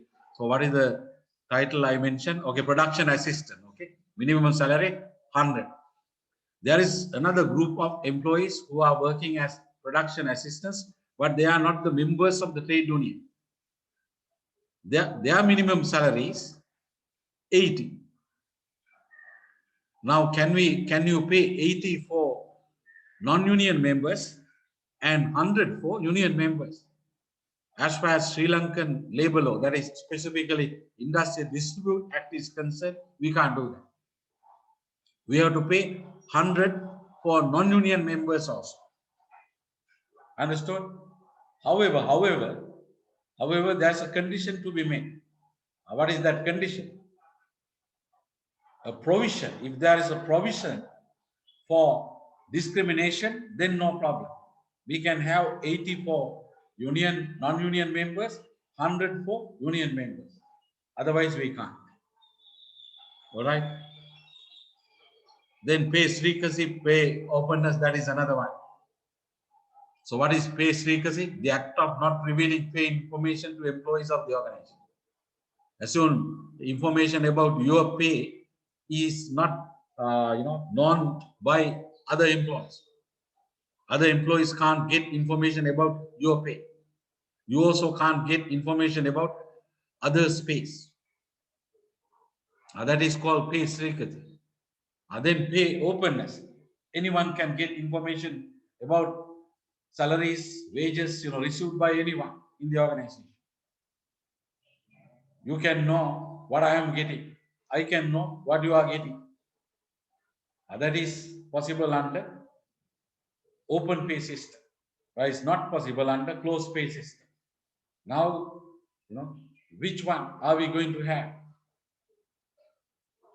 Why are we going to have closed pay system? I know some private companies following pay secrecy, closed pay system.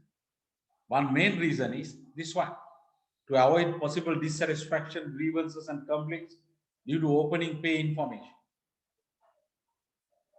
And another reason, under this system, there will be no need for managers, especially human resource managers, to explain and justify pay differences, because one employee does not know what others get as pay. No possible grievances by knowing what others get. But maybe if there are friends, it's possible, to have an exchange of relevant information among very good friends. I can remember in case of one of, my foreign appointment, one foreign appointment I can remember. My job was associate professor in business, associate professor in business. So then according to the appointment letter, there was a condition. I was not supposed to discuss anything with regard to my salaries with any other lecturer.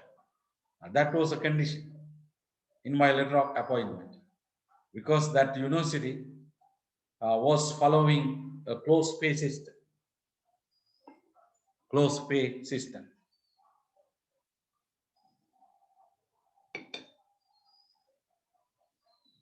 Okay, all right. Then the open pay system, genuinely, theoretically, we can argue that open pay system is better than closed pay system.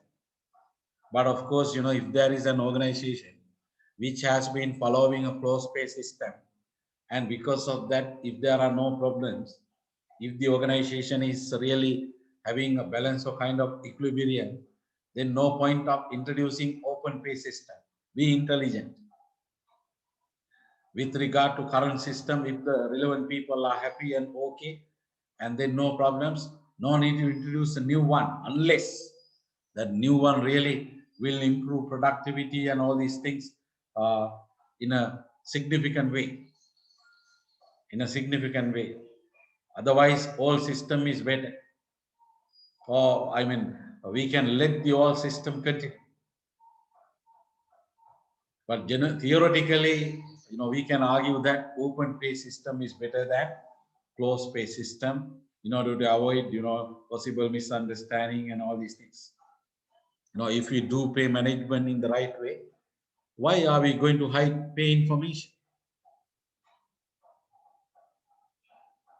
Even we can publish, the names of the people who got the highest salaries in the last month in order to motivate others.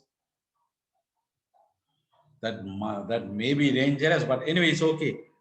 Here, I don't want to have a discussion about, which one is better and all this. But what I want you, because this is a general course in HRM, not an advanced course in HRM at the MBA level. So then I want you to know that there are certain challenges, affecting pay management,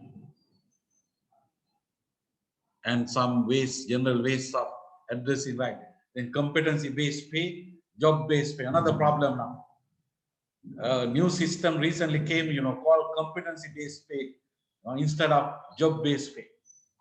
Now, if you do job evaluation, based on job evaluation, if you are going to determine a pay system, that is job-based pay system. It's not a competency-based pay system. Now, in simple, the issue is this. Should an organization pay according to what the employee possesses in terms of competencies, or what the employee does for the organization? In simple. For example, assume the owner, I am the owner of the organization.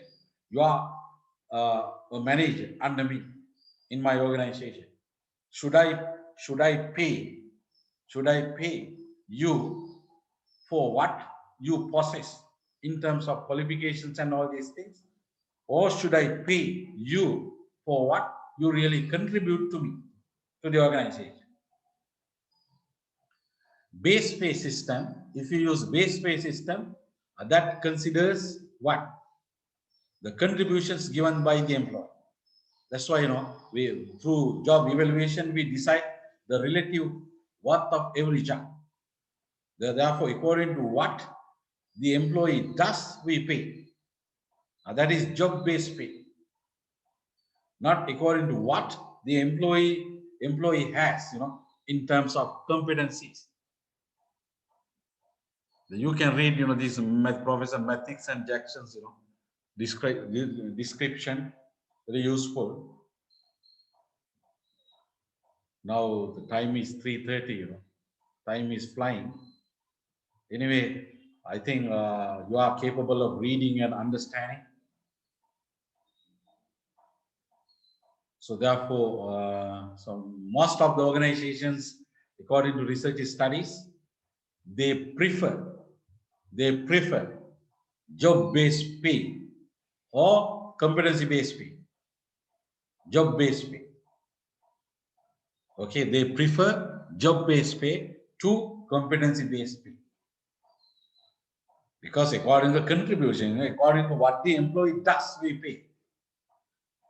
No, otherwise, assume, you know, we have many managers who have master's degrees, even doctorates, then accordingly we have to pay. But a lot of managers are not really using skills, you know, that they have acquired from doctorates. The current, you know, duties of the jobs do not need competencies at doctoral level. Assume most of the jobs in the organization need competencies at the bachelor's level. Then indeed we have to decide to use job-based pay, not the competency-based pay. But in universities, really, if you know, if the competitive advantage of the organization is highly determined by creativity and innovation of employees, and if the organization has a very big financial, you know, excellent financial history and also high level of financial affordability, then the company can decide, you know, to use competency based pay in order to, you know, motivate people to learn more and more, to get more and more, you know, qualifications, you know, for those having only master's degrees, then we can encourage them to get doctorates also. For those who have only bachelor's degrees, we can encourage them to do master's degrees and participate in different training programs to get new knowledge. So like, and for the knowledge and skills, we can pay. That's why it's called skill-based pay. Okay, so depending on the relevant conditions of the particular organization, you have to decide. So that means that general theory, what is system theory? The system theory approach we have to, the system approach we have to use. I mean contingency theory, yes. So contingency theory, can you remember? Depending on factors, we have to consider relevant factors of our case, and then we have to decide. Contingency theory. Right. Then the last one before the break, elitism versus egalitarianism. Elitism, you know, that means differences. We want to have, you know, differences among people. Doctors are different from nurses significantly. Then we have to have a different system of pay for doctors, a different system for the system of pay for nurses. So likewise, in a university, illicit group, an illicit group is university academics, and we have to have a different system for university academic, system of pay, rewards for university academics. Then we have to have a system of pay and rewards for non-academic people. So likewise, you know, so if we want to have such different systems for different categories, then what we are following is elitism, not egalitarianism. So what is an egalitarian pay system? That's a pay plan in which most employees are part of the same compensation system.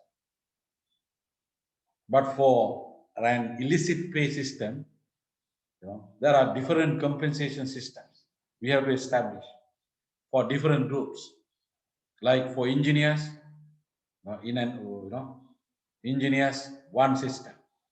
Accountants, another system. Or so-called professionals, like engineers and doctors, one system. Clerical employees, another system. Then computer people, another system. Like,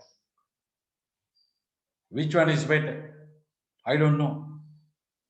So it depends on the situations, conditions of the particular organization.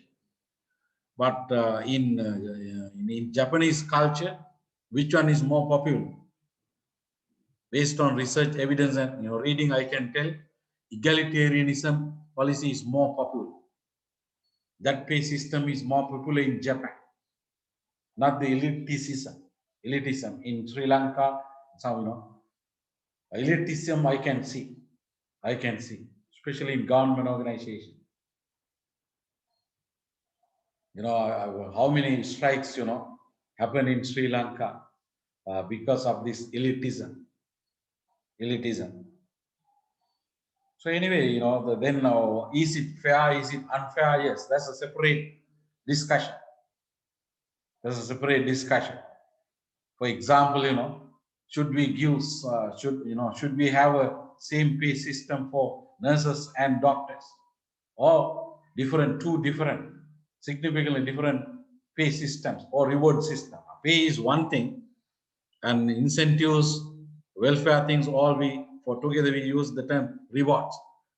Then a separate system of rewards for doctors, a separate system of reward for nurses. Should we have? Here, I don't want to have a discussion. So it is up to you to think if you want. Right. But anyway, make sure that labor management relationship is right. Make sure that productivity level is at the right expected level. So all this. Okay, now I think this is enough.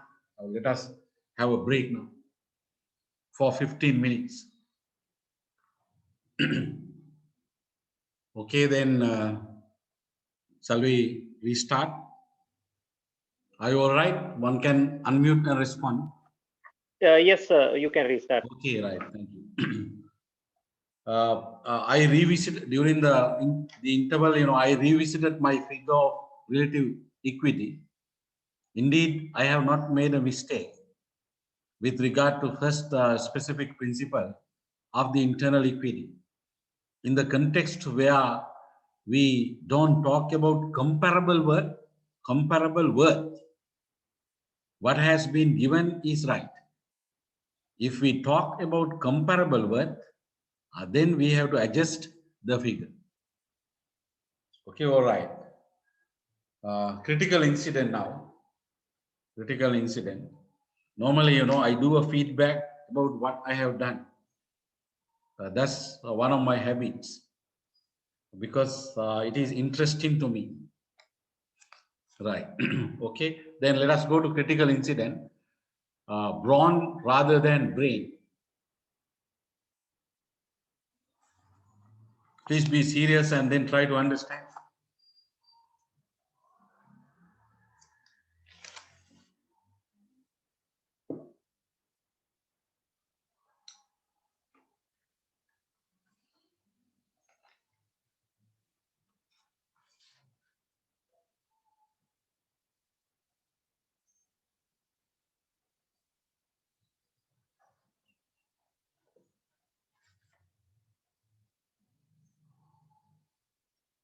Fonry has always been, okay, what are the questions? How should this problem be handled? Should management completely revise its job evaluation program? Should it make Fonry jobs an exceptions to job evaluation? Fonry is a factory or workshop where metal is founded. Then this brawn means what is muscular strength or the physical strength. Then brain means the mental strength, intelligence, mind, related competencies. Okay, what is this job? The Fonry, yes, Fonry jobs. Fonry jobs. Job in the Fonry. Usually they are rated at the bottom of the wage scale. Because, when we give marks, for physical ability, working conditions, normally, they are weighted relatively lower than responsibility, training, and skill in this example. In our example, we consider responsibility, mental effort, are those things. As critical factors, we considered 4: responsibility. First one competence. Second one responsibility. Third one effort. Fourth one working conditions. Right, responsibility, training, skills. Okay, then in recent years, it has been increasingly difficult to get men. That's the problem.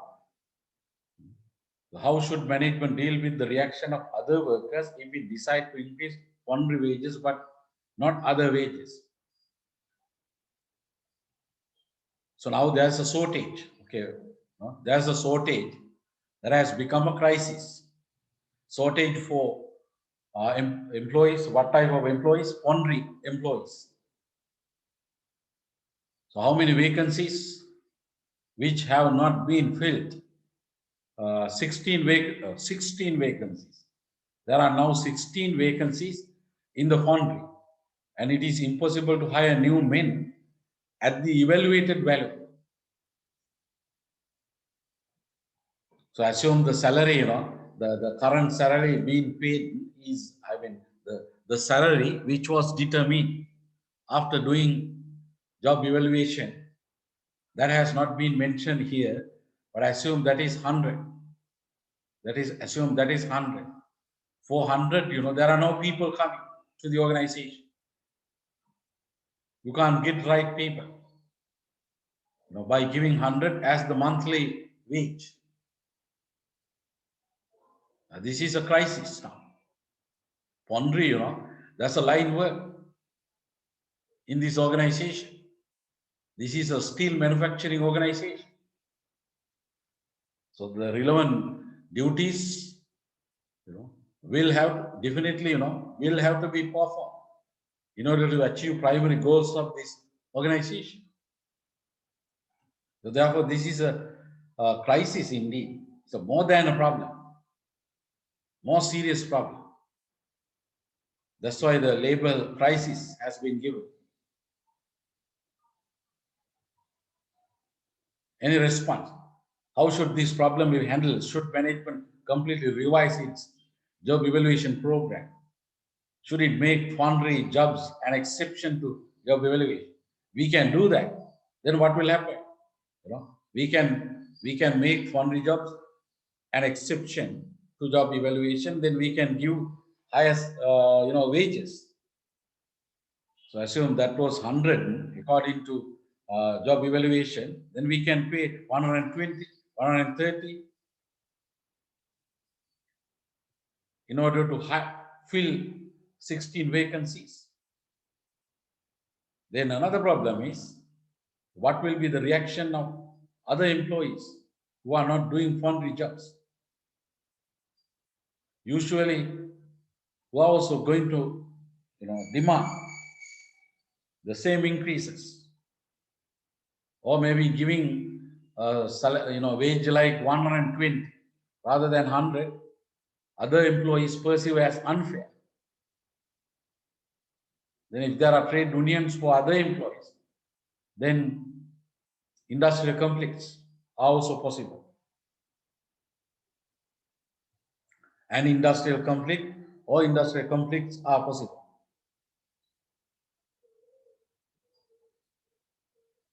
Difficult, critical incident, not an easy one. What to do? But practical, even in hospital nowadays because of corona, it may be difficult to, maybe doctors are there, but nurses are not. There are vacancies. There's a shortage for nurses. It is possible in future if corona continues.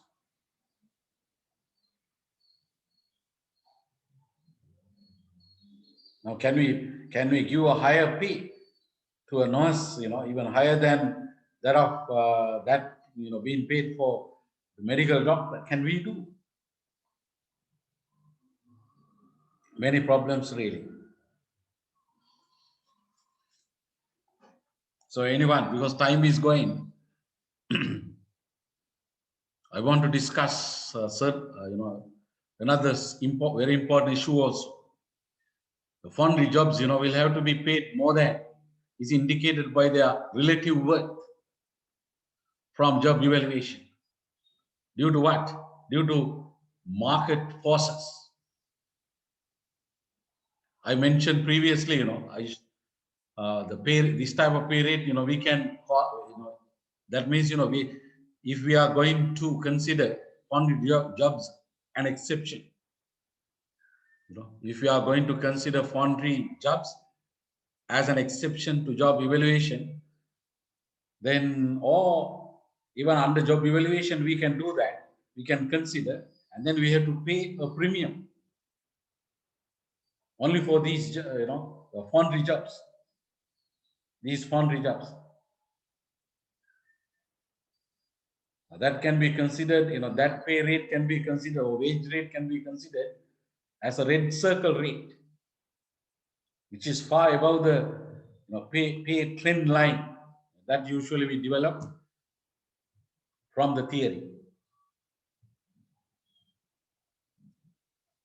By combining job evaluation values with pay survey values.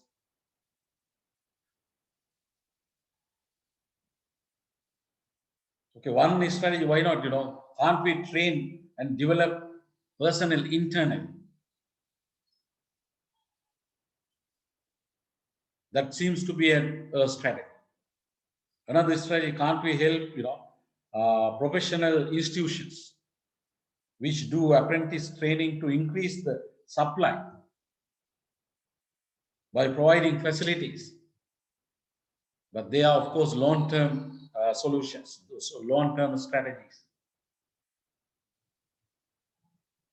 As a short-term one measure, why not job enlargement?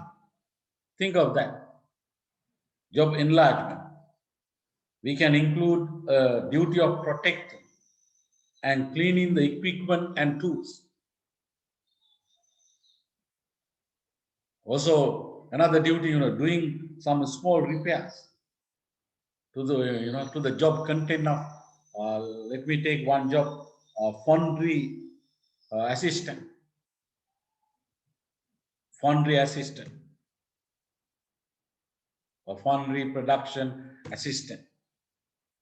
So that is labor, job title. Then, then we can increase the content of the job, and then we can give more marks. We can increase the marks given to this, job, so that will get rated at somewhat higher level of the wage scale. So in simple, so as to increase the weight, the base pay for this job, we can include additional duties, and then we can give, we can increase the marks given, points given to that job or those jobs, foundry jobs. That is also possible strategy.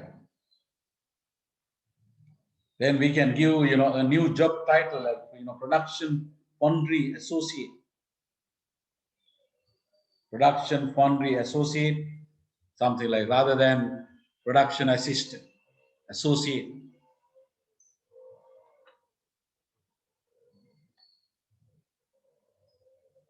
Then why not to develop a career path? To career path, promotion opportunities, even quasi promotion opportunities. Then other, other employees also doing other jobs, they may also demand for such. So that's why, we must maybe adjusting, right? Why not job rotation then? Job rotation. all the relevant, I mean, the jobs which have comparable values or comparable work, or okay, at least in the production section, not only the foundry and other sections of the manufacturing section. We can consider all the jobs, and then among them we can implement this job rotation.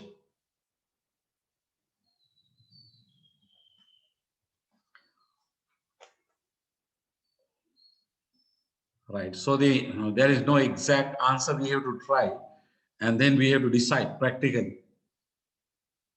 But normally the two, job evaluation schemes or several job evaluation schemes we can introduce. One for managerial employees, one for manufacturing employees, including foundry jobs, and one for official. So in that way, if we can develop good rationales, good reasons. If there are trade unions, then of course we have to discuss with trade union people also. We have to get their support, their participation. So why not introducing an incentive program? Incentive program. That is not the base pay. An special incentive. It is possible. So we can explain other employees also. If they like, assume there may be some employees who want to have the same increased salary or incentive, then we can say, okay, come in, you can join. We can use job rotation. You can work in the foundry also, and then get increased benefits or the incentives.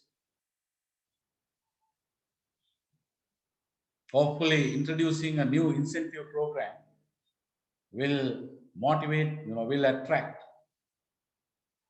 right candidates to apply for these job vacancies.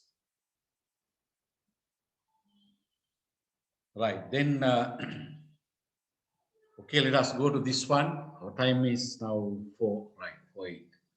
Administration of welfare services. Administration of welfare services. So welfare normally under rewards. Previously I mentioned, mainly there are three things: pay, incentives, and welfare or benefits. Benefits. Right. Welfare, administration of welfare services. So normally, what are the welfare services? There are many.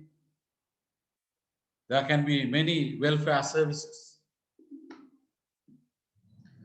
Remember, welfare services are not incentive programs. Remember that. So what is an incentive? Definitely an incentive is a variable pay that is based on performance. That has to be earned by the particular employee for the particular period of time, period of time. Assume this year you have to earn that incentive. Next year you can't take that. But normally a salary increment you can enjoy for the next year. This year salary increment you can enjoy for the next year also. Salary increments are accumulated, but incentives are not accumulated. Period wise you have to earn, but the incentives definitely are different from welfare services. So what are the popular welfare services? Medical services, housing services, feeding services, transport services, recreational social services, retirement services, thrift and savings services, advances and loans, time off services, educational services, funeral services, so many. Okay, so therefore, remember, administration of welfare services is not an easy thing. So normally there is a trend of increasing welfare services because of increased expectations. lifestyles of employees who are more knowledge workers, knowledge employees. Majority of employees are going to be knowledge employees. Even there are managers who are not supposed to do doctoral studies, doctorates. They are not supposed to secure doctorates, but there are managers, even though there is no official requirement, they do. So then their expectations will get increased. Right. The following problems in administration of welfare services may occur. One is lack of employee participation. When we design and implement welfare programs, normally, designing and implementing, they are done by the HR department. But it is good to get employee participation. If there are trade unions, of course. Then little choice in welfare services. This one, please try to understand. Little choice in welfare services. What is this? Generally, organizations offer welfare programs to all employees without considering what? Individual welfare needs. Think of yourself and think of myself. Assume both are working in a particular organization. You may have certain welfare needs which I don't have. Assume I am a married person with 2 kids. You are a young person reading for a university degree as well. Then your welfare needs are significantly, going to be different from mine. Examples.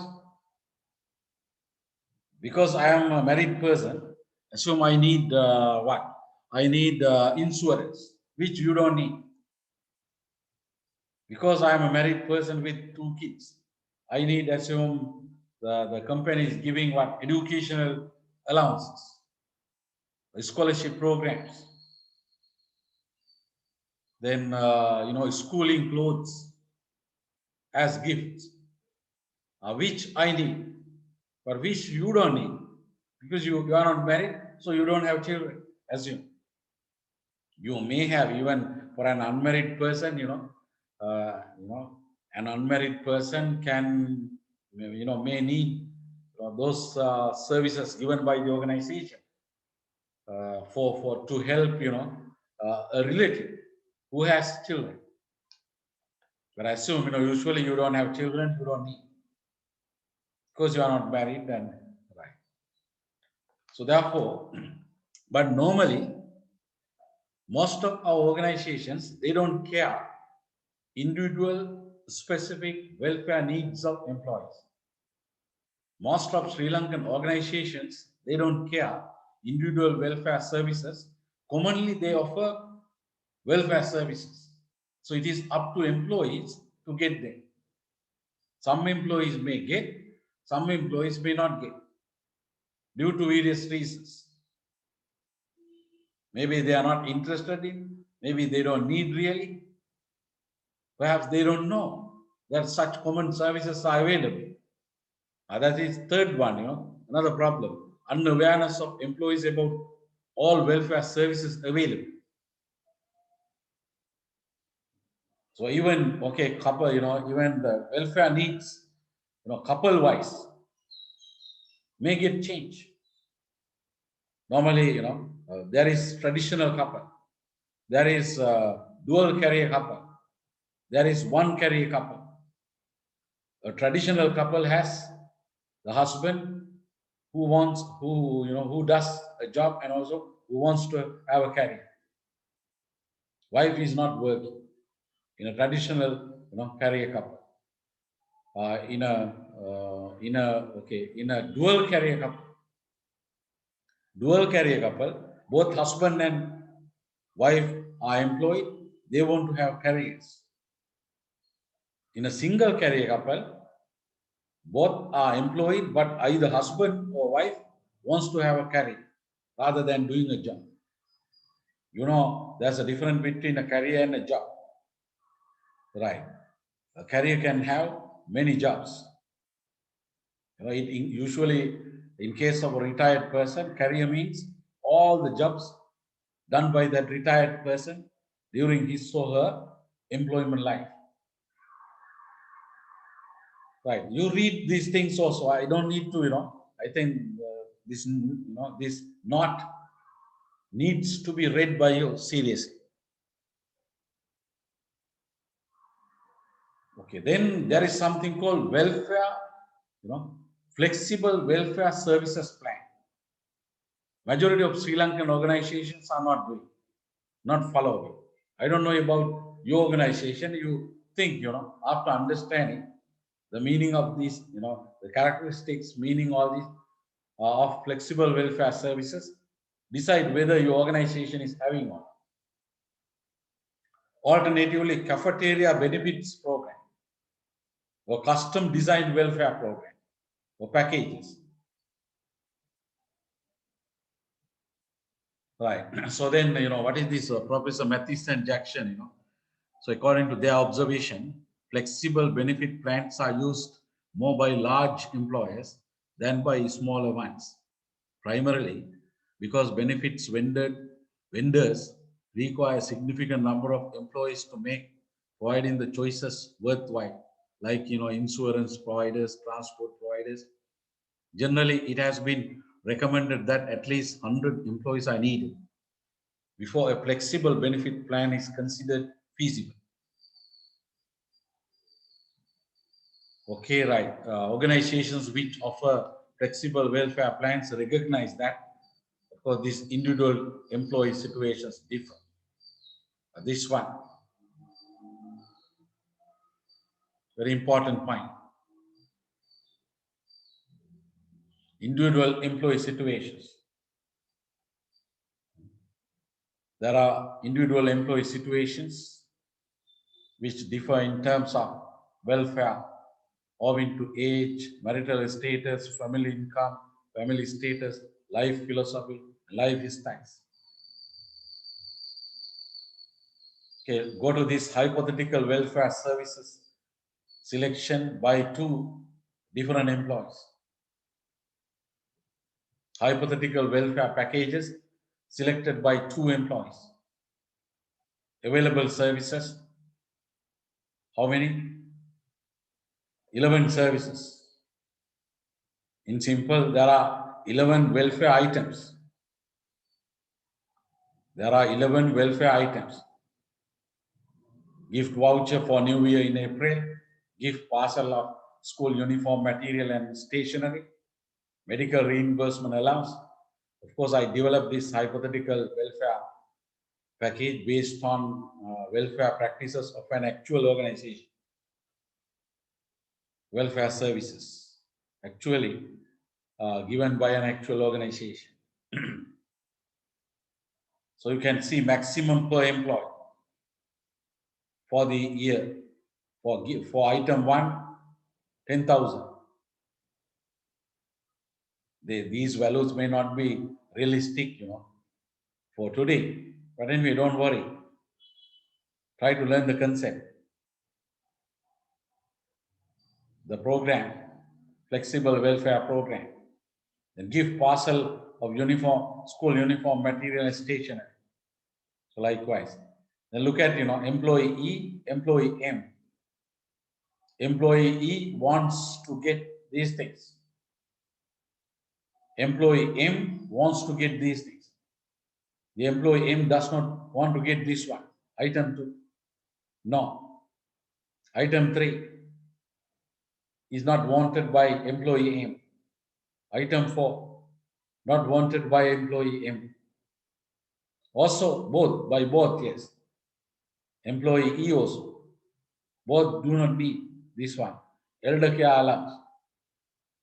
We can assume that they don't have parents to be cared. Perhaps they have parents, but they are being cared by their brothers and sisters. They are not under, parents are not in, in the home of employee, also home of employee M, as you. Perhaps employee M is not having a home. This person is having a home. So according to this example, employee E is a married person, yes. Employee E is a married person with 2 kids. With 2 kids. Employee M is an unmarried person who is studying for a diploma program in business administration and his age is 25 years. 25 years.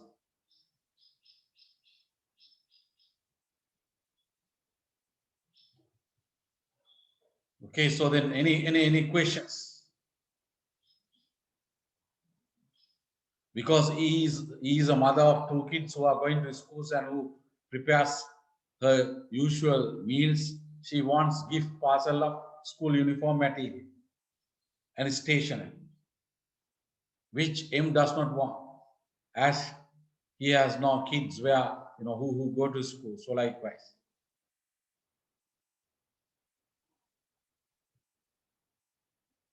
But by study leave, M wants to get. He doesn't want because he is not following a program of education, but which M is doing. But remember this 80,000, can you understand? The value, the total rupee value, the total rupee value given to one employee is equivalent to the other. Otherwise, there's a problem of discrimination. So under this program, the organization decides a certain value, that certain value to be spent. I mean, certain financial, rupees, certain rupees to be spent for employee welfare per each employee. That amount, that what I call is here there are many items. Then there's a welfare package now. There's a welfare package. Any employee can select certain items of this package, but the maximum is given. That is 80,000. Both employees, even though they can select different items, but the value, the maximum value for each should not exceed 80,000. I hope any questions? So what are the advantages of flexible welfare plans? Variable welfare plans, include different desires and needs of employees are taken into consideration, and therefore employees more likely prefer. Employee participation is allowed because they have to come to HR department to select the items. They may ask questions from the HR manager. If they have problems of selecting, choosing, then definitely there is participation.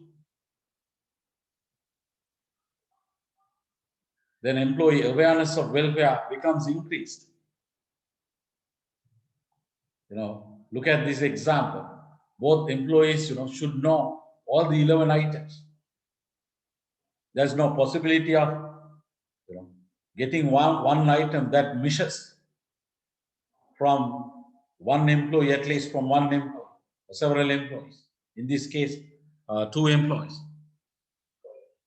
Both employees, will come to know all the 11 items because of this program, flexible or the cafeteria approach to employee welfare.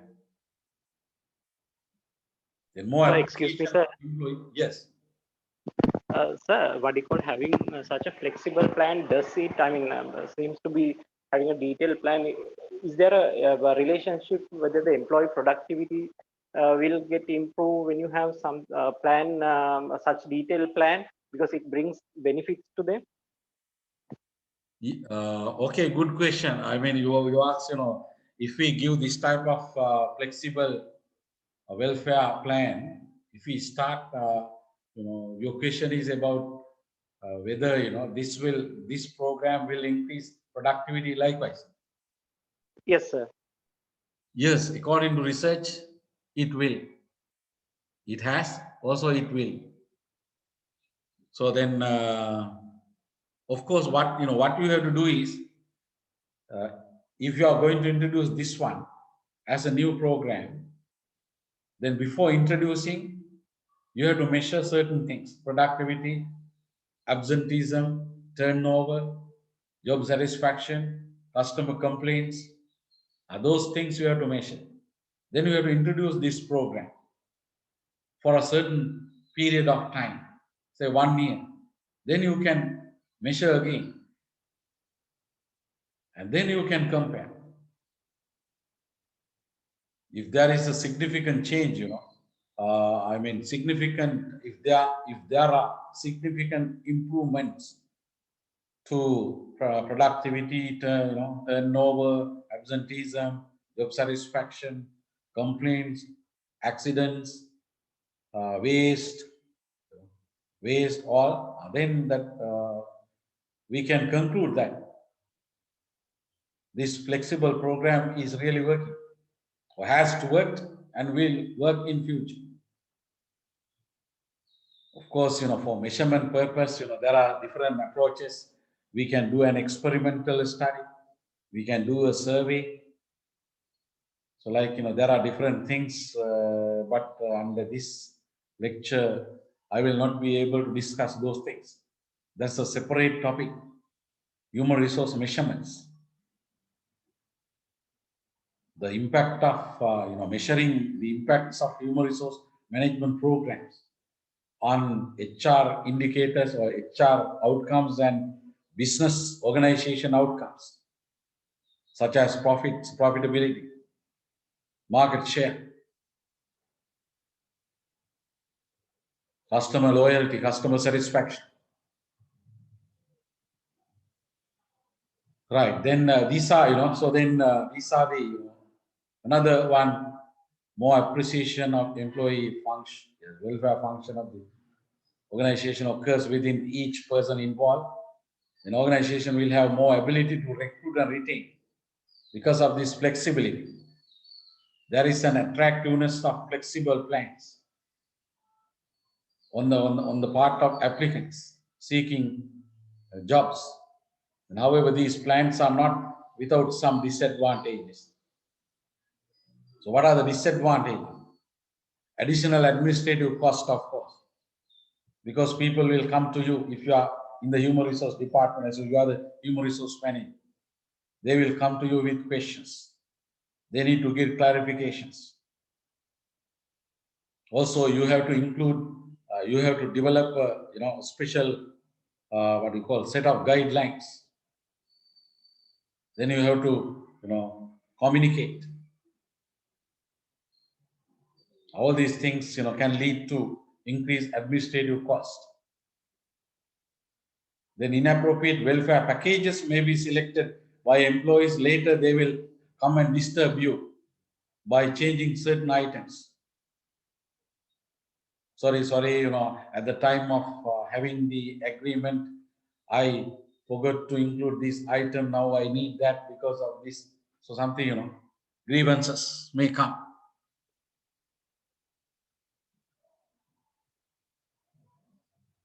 So anyway, look at this part, read this part, this sentence. The impact of these disadvantages can be minimized by engaging in sufficient counseling and communication. That can be done by the HR department, and then by employing a qualified welfare officer. Very big organizations in the world, in addition to head of HR, they use a specialized human resource manager called welfare officer. In India also, this is a legal requirement. In India, every organization must have a qualified welfare officer who is a graduate, having learned personal management and industrial relations, but which is missing from Sri Lanka. I don't know why. So then, and by using computers, even by using computers, by employing a qualified welfare officer, by doing sufficient counseling and communication, the impact of disadvantages of a flexible welfare program can be minimized. Okay, now let us go to this case. Welfare of water machines company.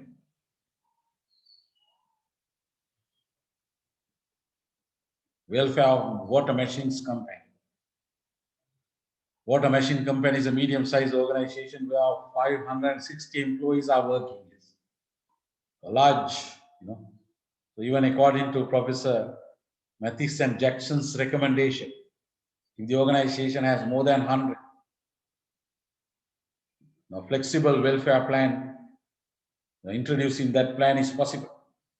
The company's profits are high and its future success is projected as bright. HR manager is Mr. Prabhat Erath, who joined the company 2 months ago. Last week, the management committee meeting was held, and at which the CEO had been serious and stressed about the effectiveness of employee welfare currently being offered by the company. Prabhat reminded what the CEO had stressed at the meeting. Okay, this one, CEO's observation or the comments.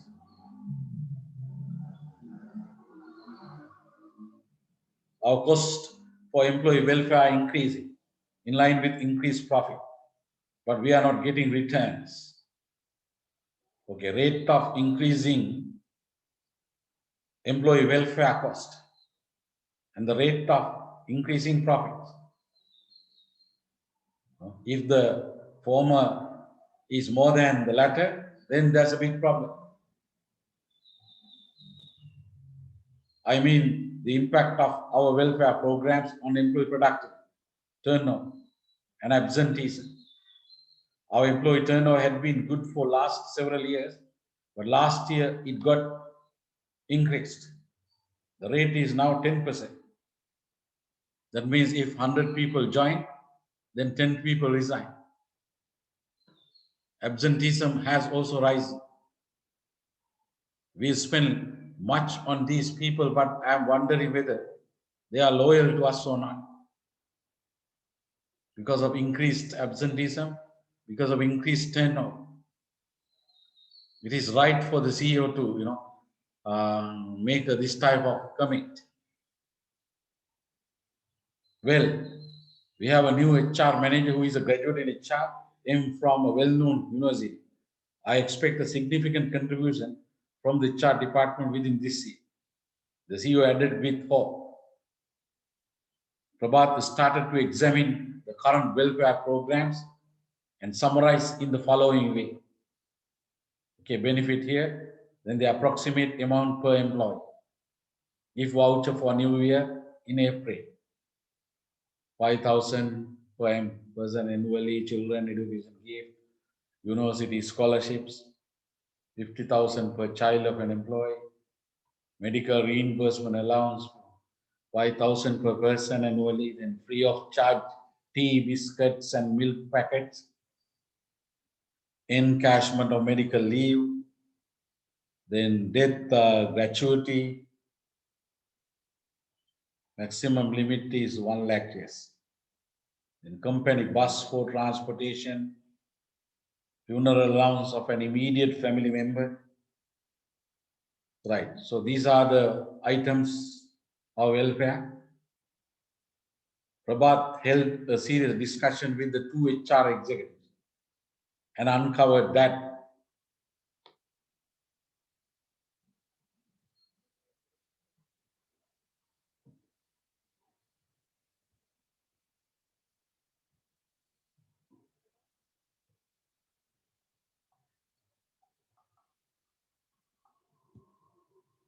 what? That employees had used all benefit offered and they were okay. Employees had used all benefit offered and they were okay.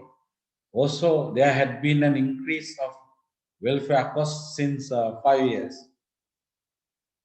Prabhat tried to investigate facilities and comfort given by other organizations, using benchmarking, yes, strategy of benchmark through his friends working for other organizations. This effort was successful to a certain extent. As a result, he judged that the water machine company had been following minimum benefit strategy. Minimum benefit strategy, offering the statutory benefits and those which are most desired and least costly to offer. Normally, there are two types of employee welfare facilities. One type is statutory, that means compulsory, according to labor law. Every organization has to give such welfare services. The other one is voluntary. It is up to the organization to give. Like MBA reimbursement. If your organization gives a reimbursement to your MBA after successful completion, that's a welfare thing, which is a voluntary one, not a compulsory, mandatory, statutory thing. Not peace setter strategy. Pace setter strategy, not peace. Sorry, pace setter strategy. What is the meaning of that? Being first in introducing innovative welfare services. So indeed, this company is not this company has not initiated innovative welfare services. Then, comparable strategy. What is this? Another. Now, because of the content of this case, you have learned another thing.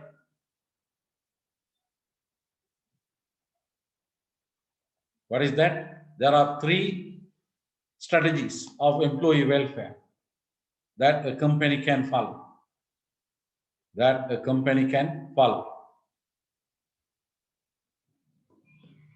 What are they? Minimum benefit strategy, pace setter strategy, and comparable strategy. That's why, from a good case, from the content of a good case, you can learn new things. Not from all cases. Right. Offering similar services offered by similar organizations. After working for long hours of the day, he wanted to have a rest for some time. While he was having the rest, 2 production workers came to meet him. One of the 2 workers, "Sir, may we come in?" "Prabha, sure, come and sit." Worker A, "Sir, we want to talk about the company welfare." "Prabha, welfare? Oh, I was also thinking about it, yes. What do you want to talk?" Worker B, "Sir, before you came, last year we were having a transport allowance. It was 10% of the monthly salary. 10% of the monthly salary. Now we are not getting that." "Prabha, you are getting a company bus for transportation. Why is there any problem?" Worker A, "This bus has cut down our wages. Cut down our wages."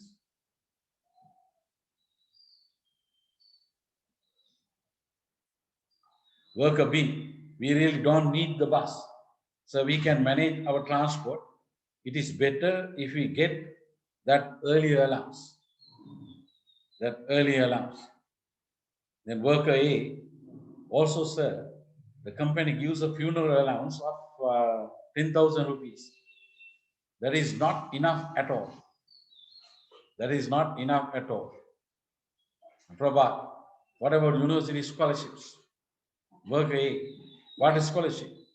Looking at worker B with a little surprise. Okay, then worker B, "Scholarships given to children who are selected to universities." Worker A, "I don't know that there is such a scheme." Worker B, "Sir, giving scholarship is very good, but I think no worker got this during last 2 or 3 years. Interesting, isn't it? I hope. Then questions. Identify and mention problems being faced by the company. What may be the reasons for the problems?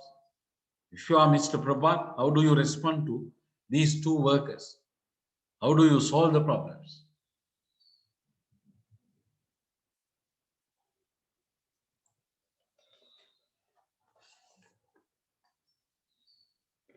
Yes.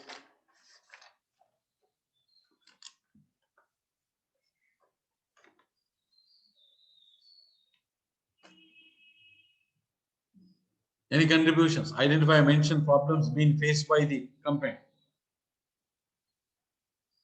One problem, CEO's negative attitude, isn't it? The CEO's negative attitude.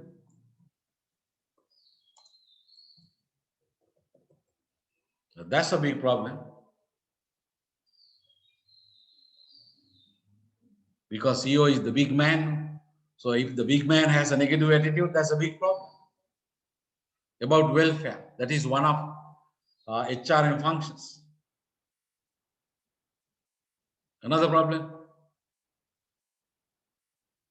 employees are dissatisfied.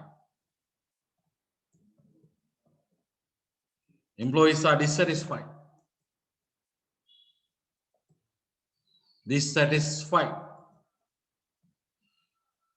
This worker BA, they are dissatisfied because now they are not getting that transport allowance. They are interested in transport allowance. They are not interested in the bus for transportation. Perceptions matter.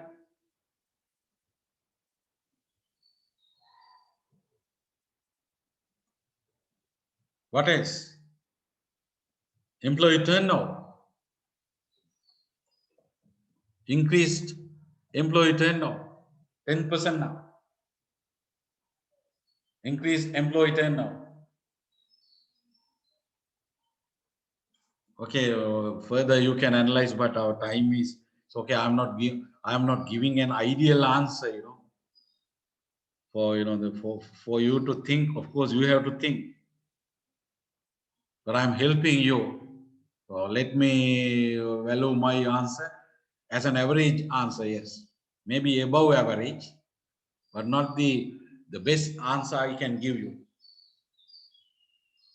If I really analyze and then write down an ideal answer for publishing purpose, then what may be the reasons for the problem? Now for these problem,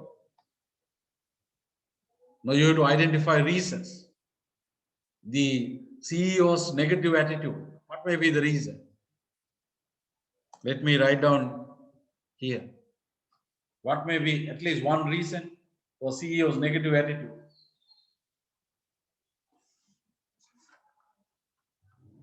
Yes. So the cost for the welfare may have gone high. Yes, correct. He understood that the cost of welfare has increased. Correct. Cost of welfare has increased. Very good. Another? No proper analysis with productivity. No proper analysis of. I think you are also good. Let me reword this in a proper way. I mean the impact. Yes, there is no quantitative analysis or kind of study, quantitative study about the impact of welfare on productivity. So therefore, the CEO became confused and he was really anxious to know the exact impact of welfare on productivity and all these. Yes, we say no proper yes.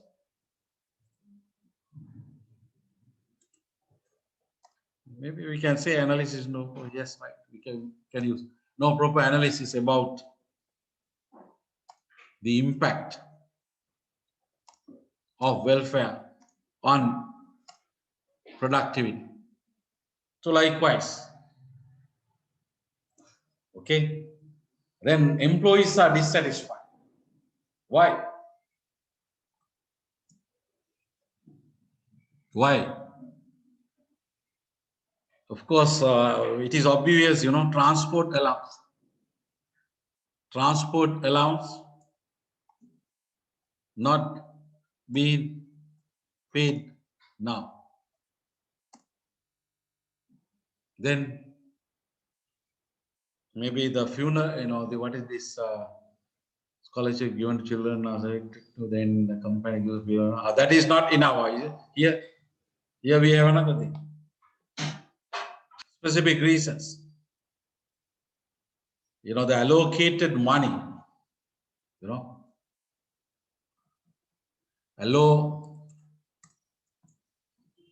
allocated money for certain welfare items,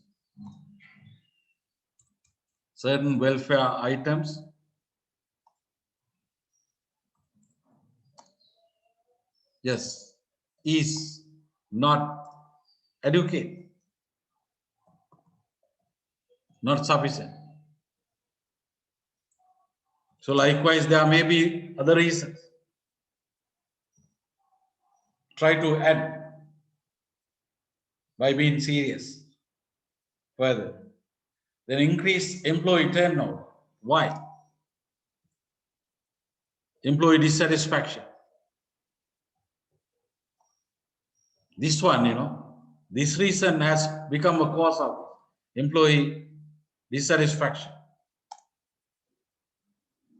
Another one,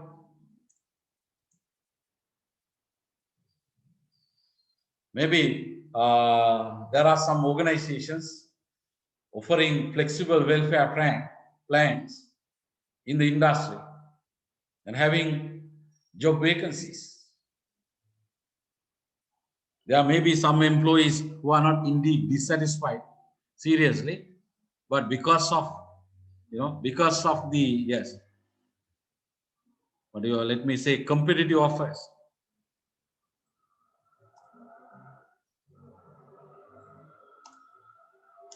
Some employees can retire. Assume you don't have a problem with your job. You are satisfied with your job, even with the organization. But if you get a better offer, even by another organization, more likely you decide to leave, even though you are not dissatisfied with the job, with the pay. So likewise, okay, right.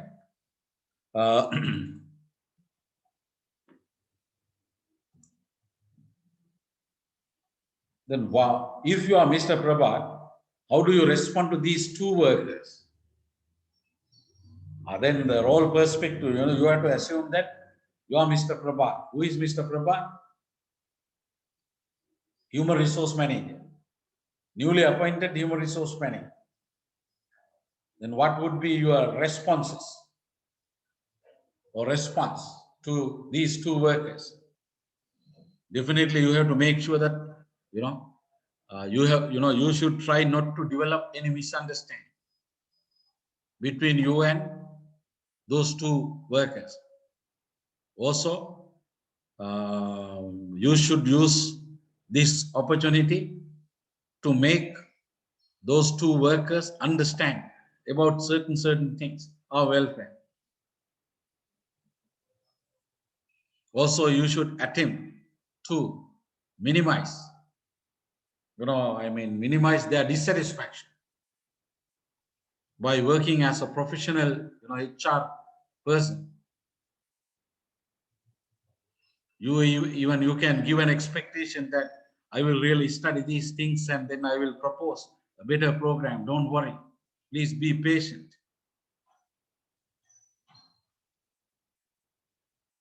Then I will write, remember, mainly they are interested in what? In getting again, what is this transport allowance? Regaining the transport allowance previously paid, now stop.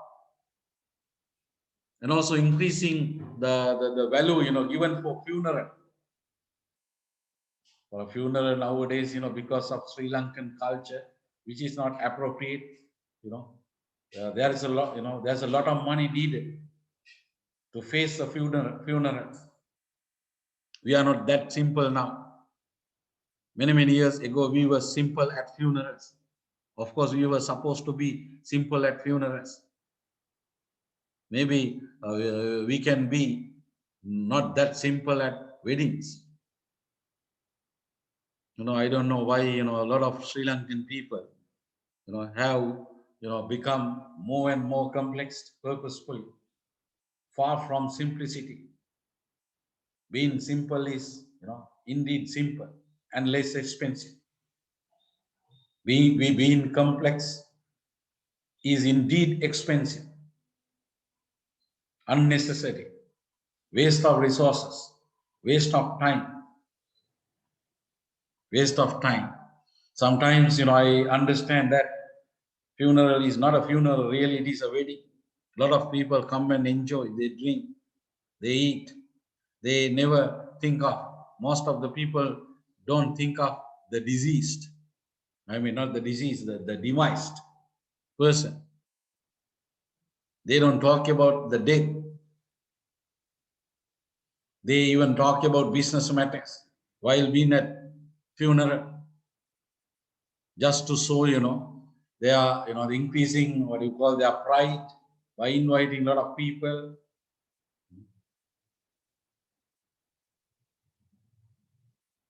Taking photos, all. Maybe nowadays there is a kind of valid reason for taking some photos, of course. I mean, a smaller number of photos, maybe. But, photos for for an album, something like useless. Anyway, one can argue that it is indeed useful. Anyway, it's up to you, right? Depending on your values, your philosophy of life. Right. Okay, then how do you solve the problems? Now, these one big solution for all, Now, I think understood, obvious. What is that? Introduction of flexible cafeteria approach. Cafeteria approach to welfare. That's a generic solution for many problems. Hopefully, hopefully. Introduction of flexible welfare services plan or custom designed welfare packages. In other words, flexible benefit plan.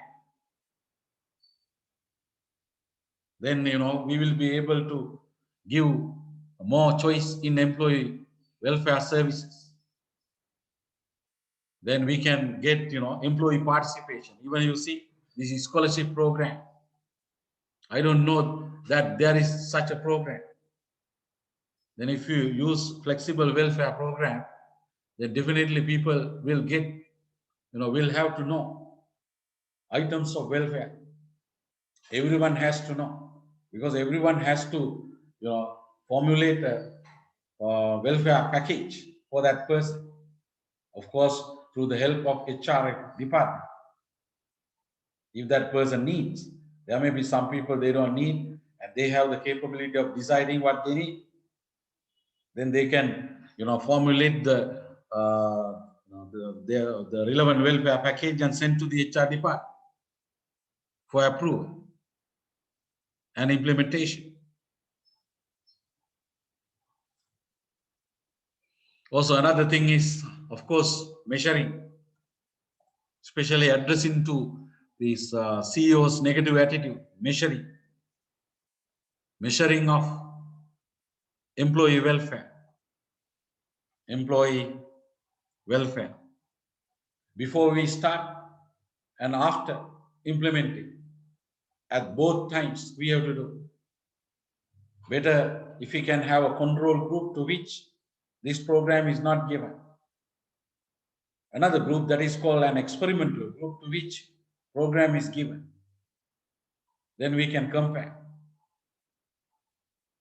Then if we get, better results, positive results, then using that evidence-based HRM, we will be able to persuade the CEO so that he will not have the negative attitude any longer. Instead, a positive attitude. Also, we can, introduce certain welfare items directly linking with productivity. But here, normally there is a theoretical problem.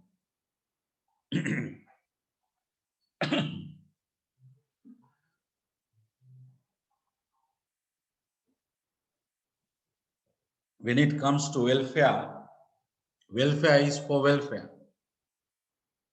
What is that? That's a principle, There are certain principles of welfare. So if you want to know, please refer to a good book. Right. So one principle is welfare is for welfare. By using a welfare, it is not good to earn profits and increase profitability. Welfare is for welfare. Giving comforts and facilities to permanent, especially permanent employees of the organization, beyond the pay and incentives, in addition to pay and incentives. But if you want to have a direct link between productivity and rewards, then we can introduce incentives, an incentive program or several programs of incentives, monetary, also non-monetary, no problem. Then also some principles like, okay, let me, now time is for 4:55. Okay, let me do this one also by using a limited time. I think we can finish, no problem, yes. What I have planned. Not everything goes as we think it will. Right, please read. I will save my battery. Please read.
Questions.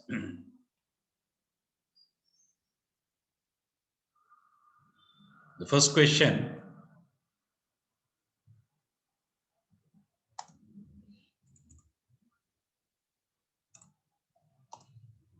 Okay, are the results of the survey favorable or unfavorable? Then second question. If something wrong, don't worry. Evaluate the effectiveness of welfare program. Then what do you, third one, what do you propose to do now? What do you propose to do now?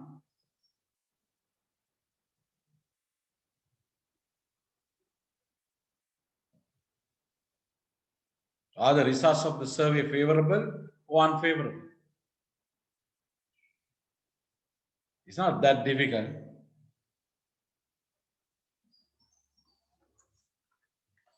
Of course, unfavorable, isn't it? Okay, many employees don't use the cafeteria. I don't know, it was air conditioned, not used in that way. 16 people here. I never eat there, 8. And altogether 26, at least there are 26 people who are not using.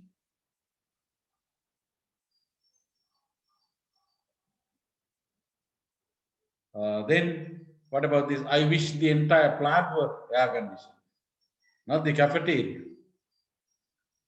These people are also not happy with this air conditioning. Then these 6 people, they are also not happy. If management could spend money like that, they should pay us more. Maybe these people are used to, warm weather conditions, and they are not really interested in, getting air conditioning in the cafeteria. Instead, they are more interested in increasing pay. I mean, getting increased pay, increases to pay. That's the cafeteria for management people, kind of negative attitude, solving a negative attitude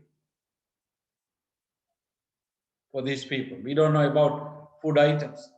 Then the prices of food items, we don't know. There is okay, only 2 people. Miscellaneous comments maybe. They have not been specified too. So overall, then we can decide that the results of the survey indicate that, the results of the survey are not, results of the survey about the, what do you call this, welfare program are not favorable.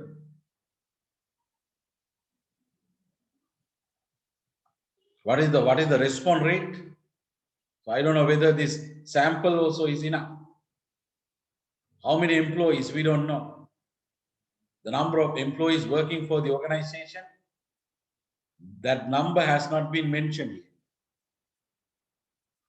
But sample form, from sample, has mailed a sample form to 50 employees. 50 employees.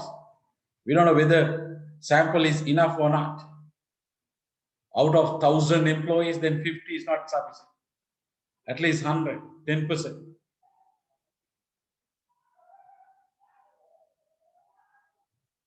So those things also, you can ask yourself, in order to show your understanding, even though normally the case gives limited information,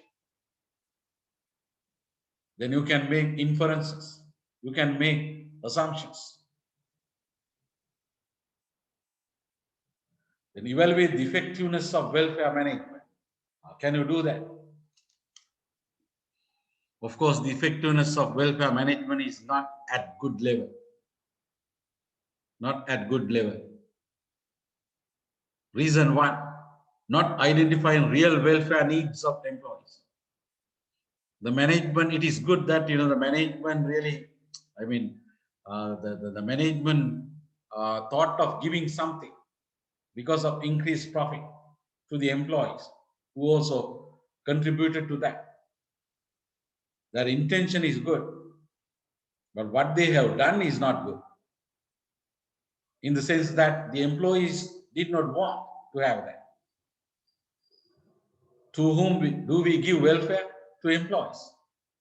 So one principle is very important principle that has been violated here is fulfillment of real needs That's the principle. Fulfillment of real needs. We have to identify real welfare needs of the employees. Then we have to prioritize them. Then we have to design specific welfare programs.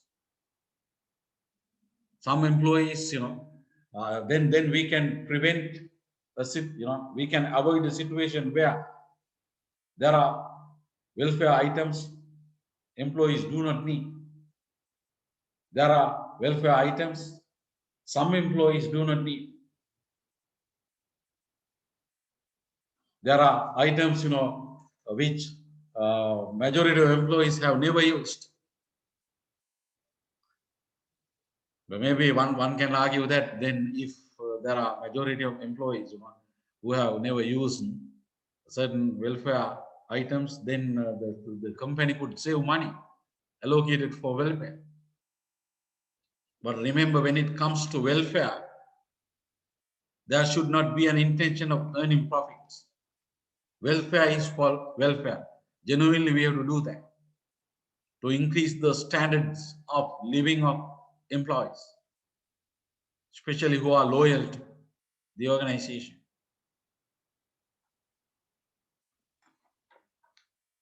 Right. Then the survey, another reason for justifying that the effectiveness of welfare management is not at good level. The survey can be used to identify real welfare needs of the employees. But this survey, was done after implementing. The management could have asked employees before doing this AC, air conditioning of the cafeteria.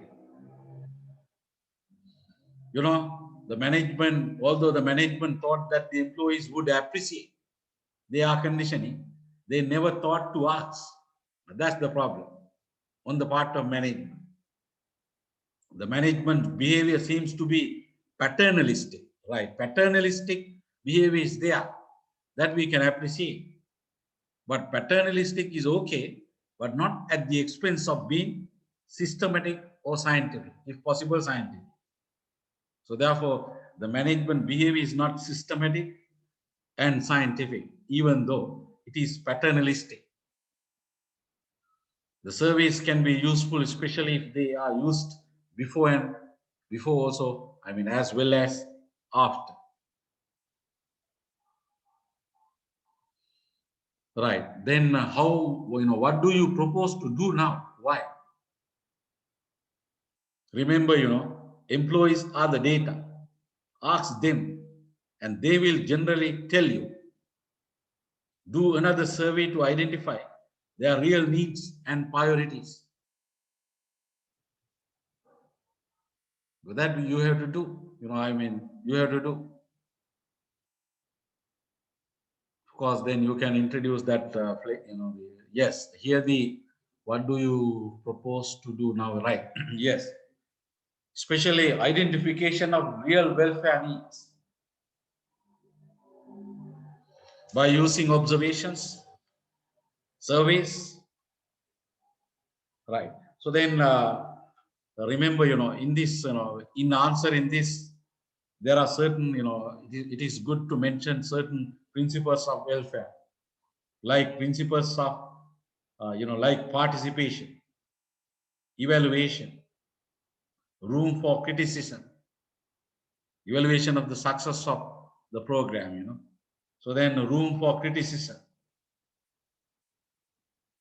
Okay.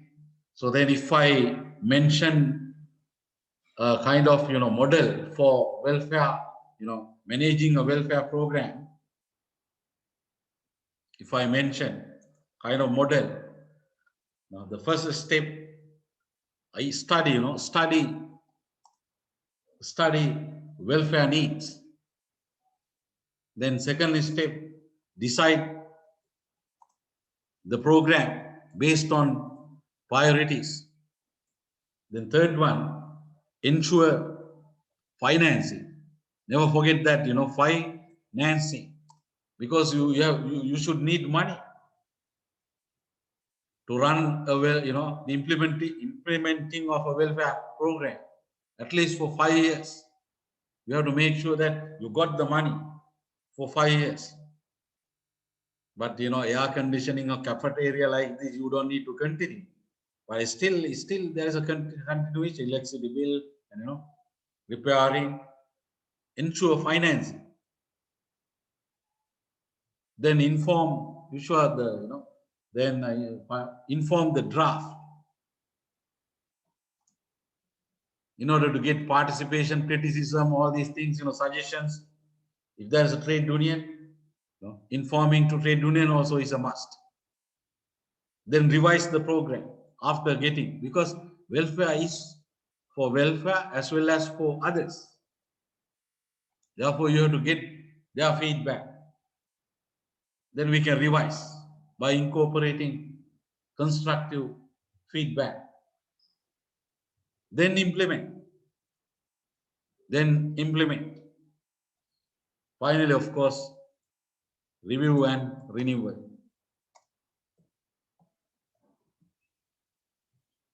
Okay, review and renewal. You can change, revise the programs. Okay, dear students, now 5:12. I hope I did an acceptable amount of justification to the issues that I have selected under this topic. Some issues in rewards management. So therefore, this is my last lecture as a guest lecturer. So I have delivered 4 lectures. 4 lectures. So then I covered 4 main functions. 4 main functions. What are they? Employee discipline management, employee performance evaluation, management of employee movements, especially promotions, transfers, retrenchment, demotions, and terminations. Also retirement, yes. And then as far as today's session is concerned, I covered mainly pay management and also to a certain extent welfare management. To a certain extent, welfare management. So before I finish, any questions? Excuse me, sir. Yes. Sir, with regard to the previous question of transportation, allowance, and when the company was providing transport, what would be the issue? If the company has a benefit of removing the transportation allowance and providing the company's own fleet of transport, but if the employees are not satisfied in that type of case, how do you handle it? Do you put more weight on the employee's request, or do you put more weight on the company's profitability point of view? Very good question. I really appreciate your direct involvement in the lectures. The same voice I have recognized. Right. Normally, when it comes to welfare, welfare is for welfare. Welfare is for welfare. Therefore, there should not be an intention of increasing profits. So then we have to think of first employees, then the organization. But if the organization cannot afford, if the organization is having a serious financial problem, that will have a serious need of cutting cost, including expenditure for welfare, then that is okay, that is acceptable. Otherwise, it is not good. Simply, increasing the dividends and increasing other things, by using the reduced cost and thereby increased profit, it's not good. If employees are not happy, that's a problem from the point of the human resource management. There are certain objectives of human resource management. One main objective is to enhance employee satisfaction, job satisfaction. So if there are trade unions, then there may be other problems, collective problems. If there are no trade unions, then there are no labor problems like collective problems, but still individual problems are there. If really employees become unhappy and very good employees resign, the cost, I think, is more. Also, if employees, purposefully, if they engage, if they become disengaged in the work to a certain extent as a retaliation. So therefore, that's why, the rate of saving and then the benefits of increasing employee engagement and job satisfaction, we have to really measure accurately. Exactly, we will not be able to measure the benefits of increased job satisfaction and job involvement, job engagement. But they are, the research studies suggest that they are more real. But when it comes to training, is okay. But it's, an organization may unnecessarily spend money on training. That is possible. Then that unnecessary training, of course, we should stop.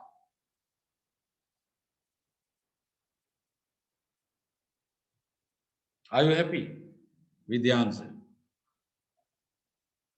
Are you all right? Yes, sir. Thank you. Thank you very much for the detailed explanation, sir. Sir, Nada, I have one more final question. Correct. Okay. Yeah, based on the pay secrecy and pay openings, I mean, you said they have advantages and disadvantages.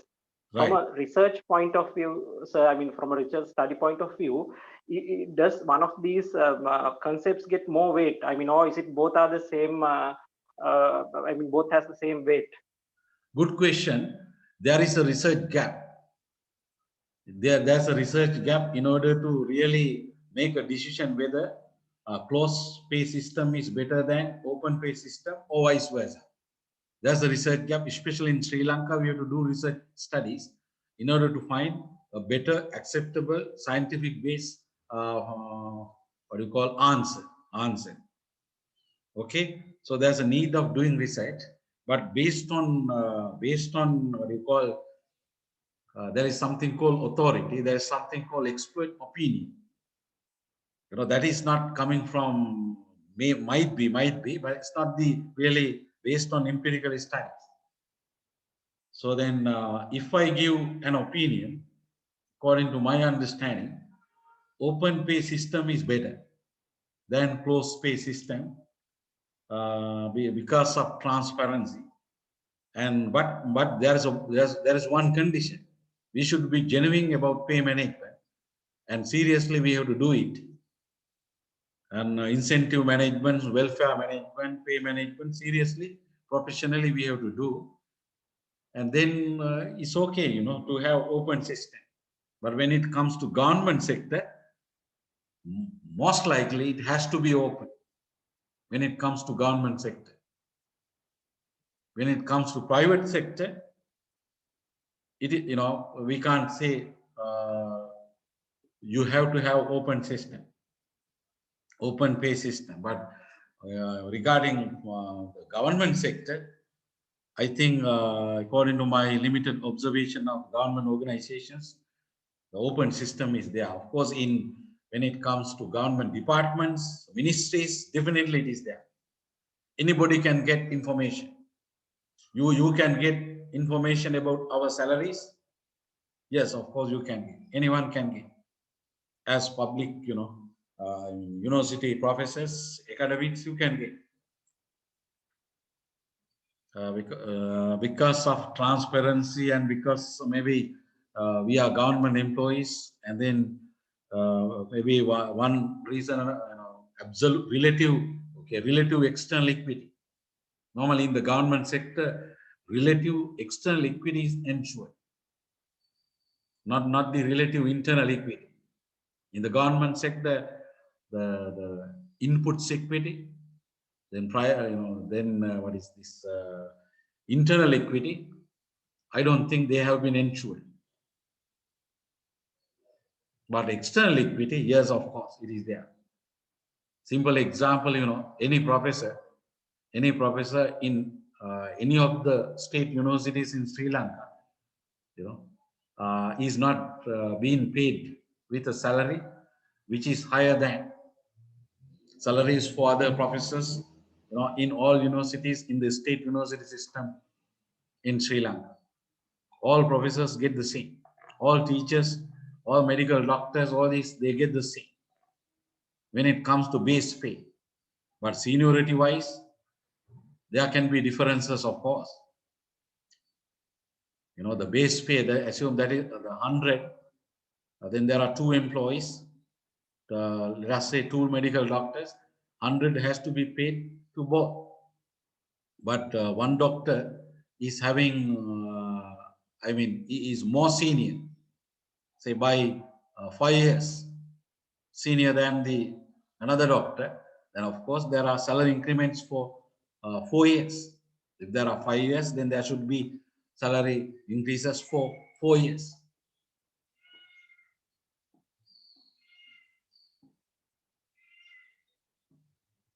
Okay. All right. Excuse Thank me, you sir. very much, sir. Yes. Okay. Right. Excuse me, sir. One more question. Yes. You are welcome. Is there any standard time frame for job evaluations? Because normally we are doing the performance evaluations mid-year and the end of the year. For job evaluations, that kind of thing is there. Not really, because some, certain updatings may be needed. Certain updatings may be needed related to definitions, related to critical factors, subcritical factors, even scoring. If there are dissatisfactions, if there are complaints coming from, relevant parties. But normally, normally for job evaluation, maybe if we seriously do it, I think for 5 years, I think that is enough. Then after 5 years, we can do another. Only updating. Because once we have established the internal equity, then no need to change it. Unless there are serious problems coming, then we can change. Because under, from job evaluation, we are going to determine the relative worth of every job. The purpose is to ensure the internal equity. Then after doing the job evaluation, we are going to have a set of jobs arranged according to the rank, according to the relative worth. If that is okay, if that has been accepted, even by trade unions, no need to change. Continuously, no need. Year-wise, or biannually, no need at all. All right. Okay, so thank you very much. Any other question? Okay, then, dear graduate students, I wish you all the best. May you be able to face the examination successfully. And hopefully, I may come to you during, in future as a lecturer. Okay, take care. Thank you, sir. Thank you, sir. Thank you very much, sir. Thank you very much, sir.